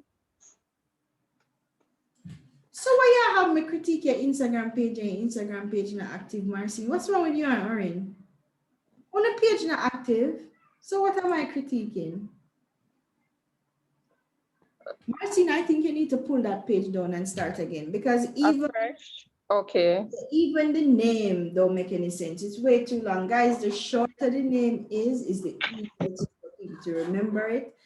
You don't need to put the entire name of your brand in that space, because you have space on the page to say what your brand is and to put the name. So yeah, I think you need to pull this down and start again, Marcy. Okay, thank If you. you're using the same page, just change up the name, change up your bio, archive these images, and just start again. You don't have to lose your 152 followers. Just archive images here, so, and just start posting new images, higher quality. What kind of phone you have, Marcine? Google Pixel, I think Excel, and a That phone takes Samsung. really good pictures. Yeah, all these pictures I use the cell phone, no editing or anything. That, Marcine. But Miss, I coming to class now, so we'll make the necessary changes. Okay, all right then, Marcine. Thank you. All right.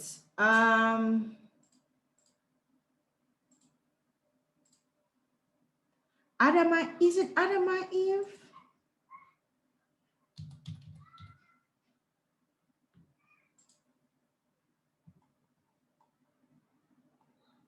It's not Adama Eve.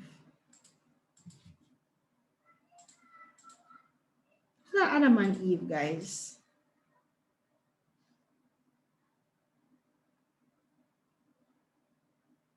Nature Glow Cosmetics. Didn't we look at that the last time?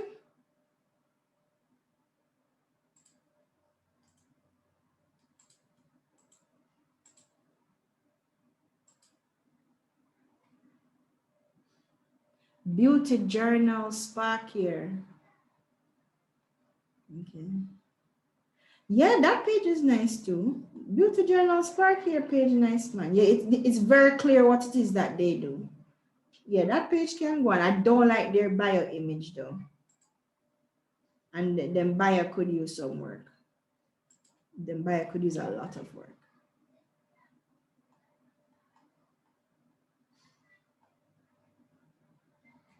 All right, guys, I'm gonna end class a little bit early today.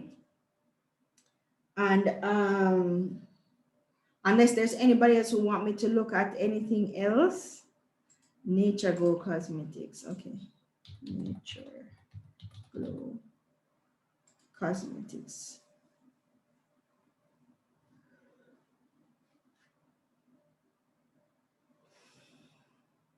What is this discount awaits our new customers business? Why are you advertising this? Don't be putting out there about discounts.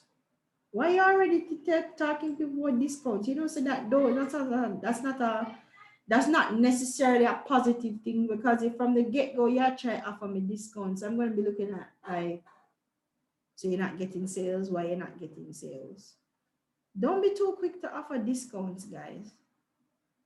If it's a part of a promotional thing, sure, but otherwise don't be.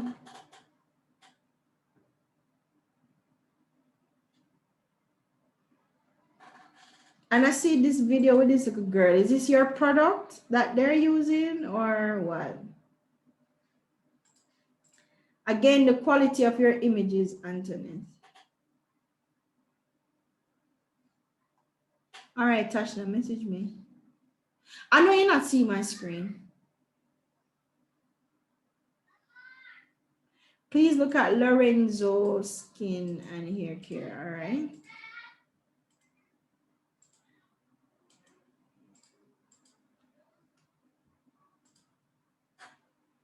Lorenzo Skin and Hair Care. Don't like the logo. Don't like the graphics. Your text is not ready. It's not easy to read.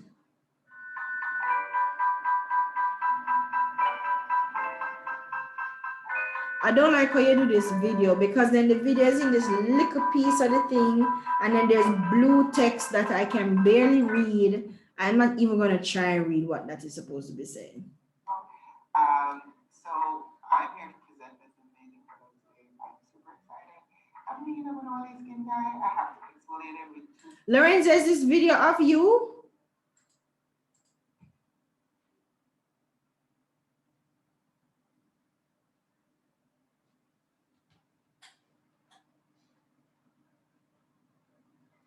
Ryan, who is Lorenzo? Is that your brand?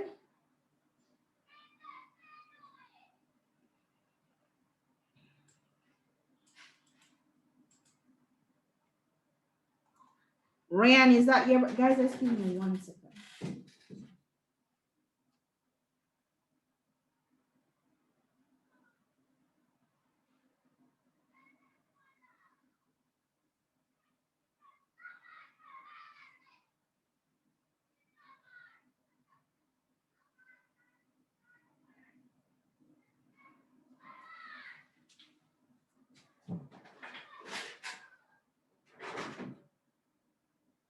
Is that video you, Ryan? That video with the green background?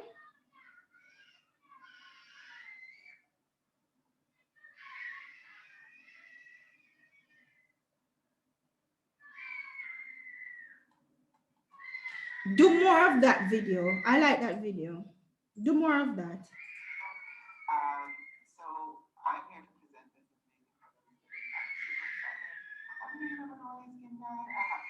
It's very, I don't know, I like it. You know who you need to look at too? No, I'm gonna call you Lorenzo.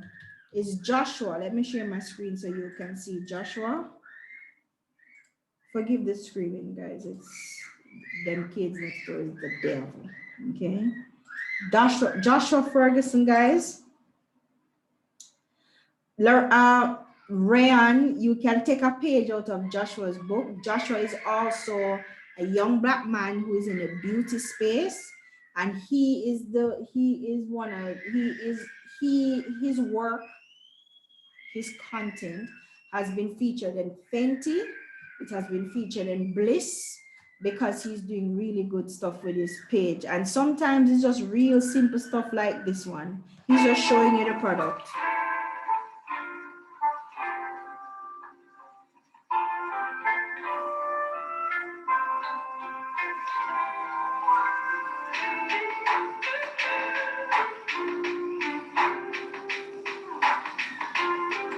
Guys, content creation doesn't have to be difficult. It could be as simple as you just showing the product. No, nothing said, nothing. It would be great if you had a voiceover to say, talk about the consistency and how it feels and what happens when you put on the skin. Is it cool? Is it warm? People like that kind of information. People like that kind of information. So Ryan, you can probably take a page out of Joshua's book. Go and look at Joshua's profile. I'm going to drop his link. And you can literally go look at what he's doing and, as I said, copy and paste.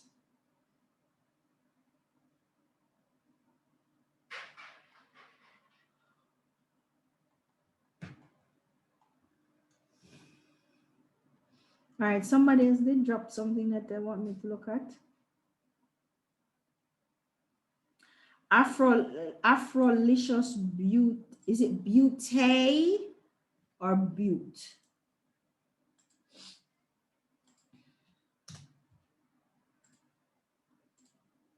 Okay. Afrolicious Butte, Ayurvedic hair care products. I don't know that. I wouldn't know that this was hair care products. Who sent me that message? BJ.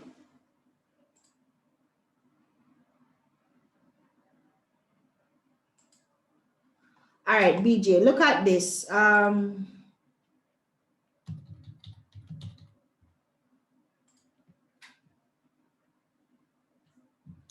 Registered, handmade, vegan, cruelty-free, natural hair and skin products. Boom. Retail and wholesale, chemist formulated, Black-owned business shop. This is a good bio. Good bio. And it looks a lot better on the mobile phone screen. So don't pay attention to how the layout looks. She has a very consistent highlights. And then look at her product Look at her images, high quality images. She does a lot of videos talking about her stuff. She do a lot of customer reviews. She has really good images of her products on her page. She do a lot of lives. You see the cohesiveness on her page? You see it? This is how cohesive your page needs to look. Look, quality photos. And you can tell they're not professionals, but they're very high quality, although this look professional like. She'll show you people using the product. Yeah. And look at her caption. Yeah. Exfoliate without stripping away that moisture and achieve silky smooth skin with her turmeric glow face and body scrub. Formulated with a rich combination of certified organic sugar and oils. I don't say you could have certified sugar and oil. Enhanced with vitamin C, E, and lemon essential oil. The sugar grains used in this scrub are so. The only problem I have with her caption is that she doesn't do line breaks often enough. But I think she has a really nice caption. She gave a price tag. Jesus, Tiffany gave the price for her things. She tell you how much ounces, she tell you the price, and she tell you it in US because this is the professional tip, guys.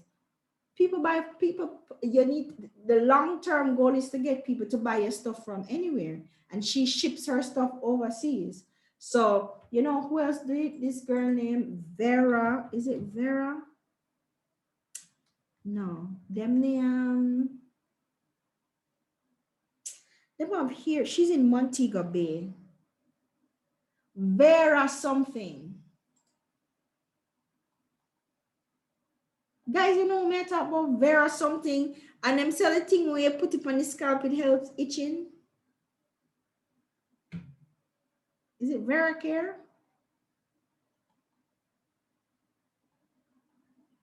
Guys, you know me I talk about. Is it Vera Care?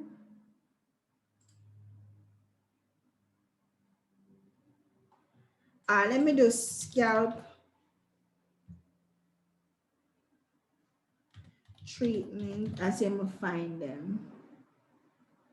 No. You see what when you put where you do in your bioman now me can't find it. I know them. Guys, put one of them on the bio so we can find it now. Jezeel Health. Okay, Jezeel.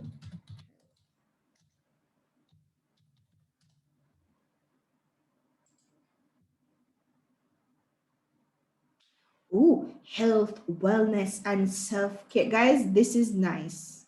The fact that she tag what it is that she does here so is good. And I've seen some of you guys do it. Naturalist, plant-based, cook. Okay. Location, I don't know what this means. Pages, okay. I don't know what that means.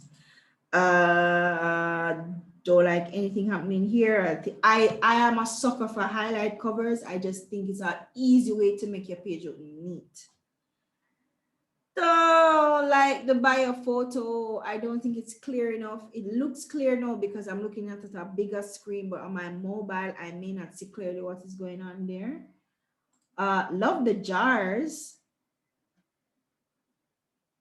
Love the jars, love the packaging. Don't like the graphics.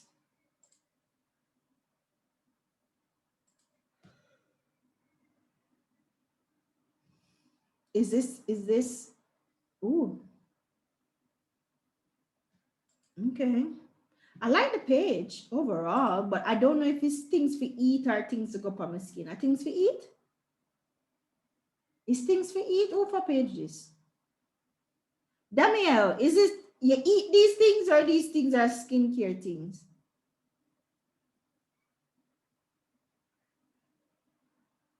Oh, it's food. Damn, you said that, man. Me think of things for skin.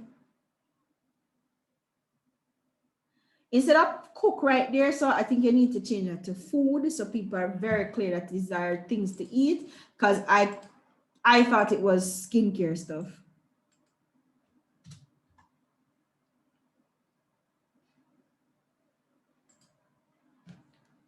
I thought it was skincare stuff. Oh, it's not yours? Okay. Let them know that I thought it was skincare stuff. Because do they make this? I don't know if they make this. Okay. So it's food. All right. Thought it was skincare. But all right. Because this is not skincare. Oh, that's something you eat. Guys, I'm a texturist. Certain texture food cannot go in my mouth, no matter how delicious it is. That's why I don't like bananas. Okay.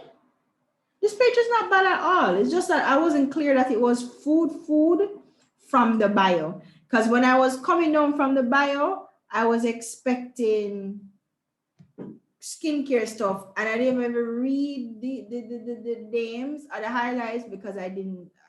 The highlight is not attracting me, so I overlooked it. So I didn't know it was food, but I like the page. I think it's pretty effective. Who is this kissing people? I like this. I like this.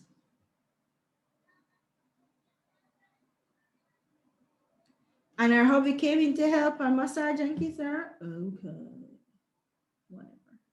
Like the page. Nice page.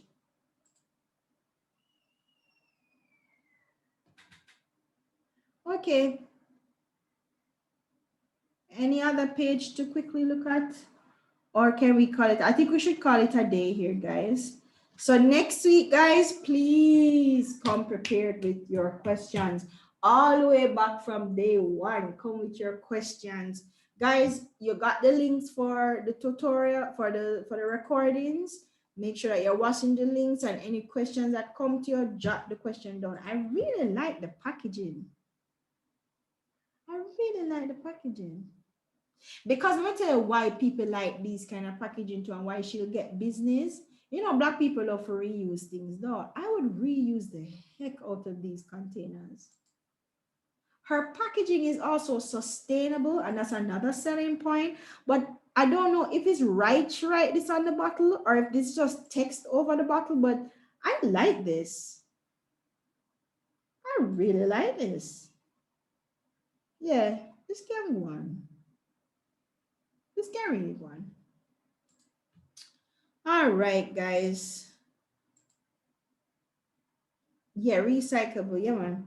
All right, guys. So I'm going to be sending out the class assignments later today.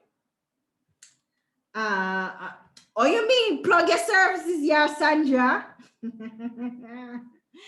I'm going to send out the class assignment today, guys. I just want you to attempt it. Just attempt it. It's supposed to be a group assignment. Attempt it, guys. Do a bagel. And then next week, Wednesday, you have a week. So next week, Wednesday, we'll come and we'll look at it, okay? All right, guys. I will see you next week.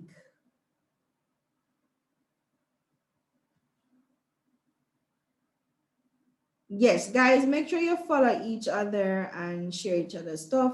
But I ain't following if your content ain't good. I'm sorry, I ain't doing that. So.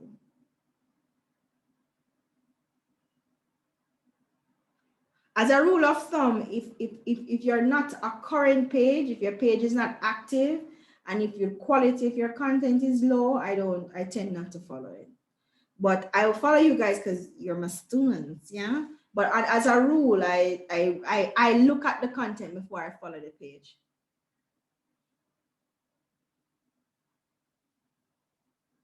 Yeah. All right, guys, I will see you on Monday.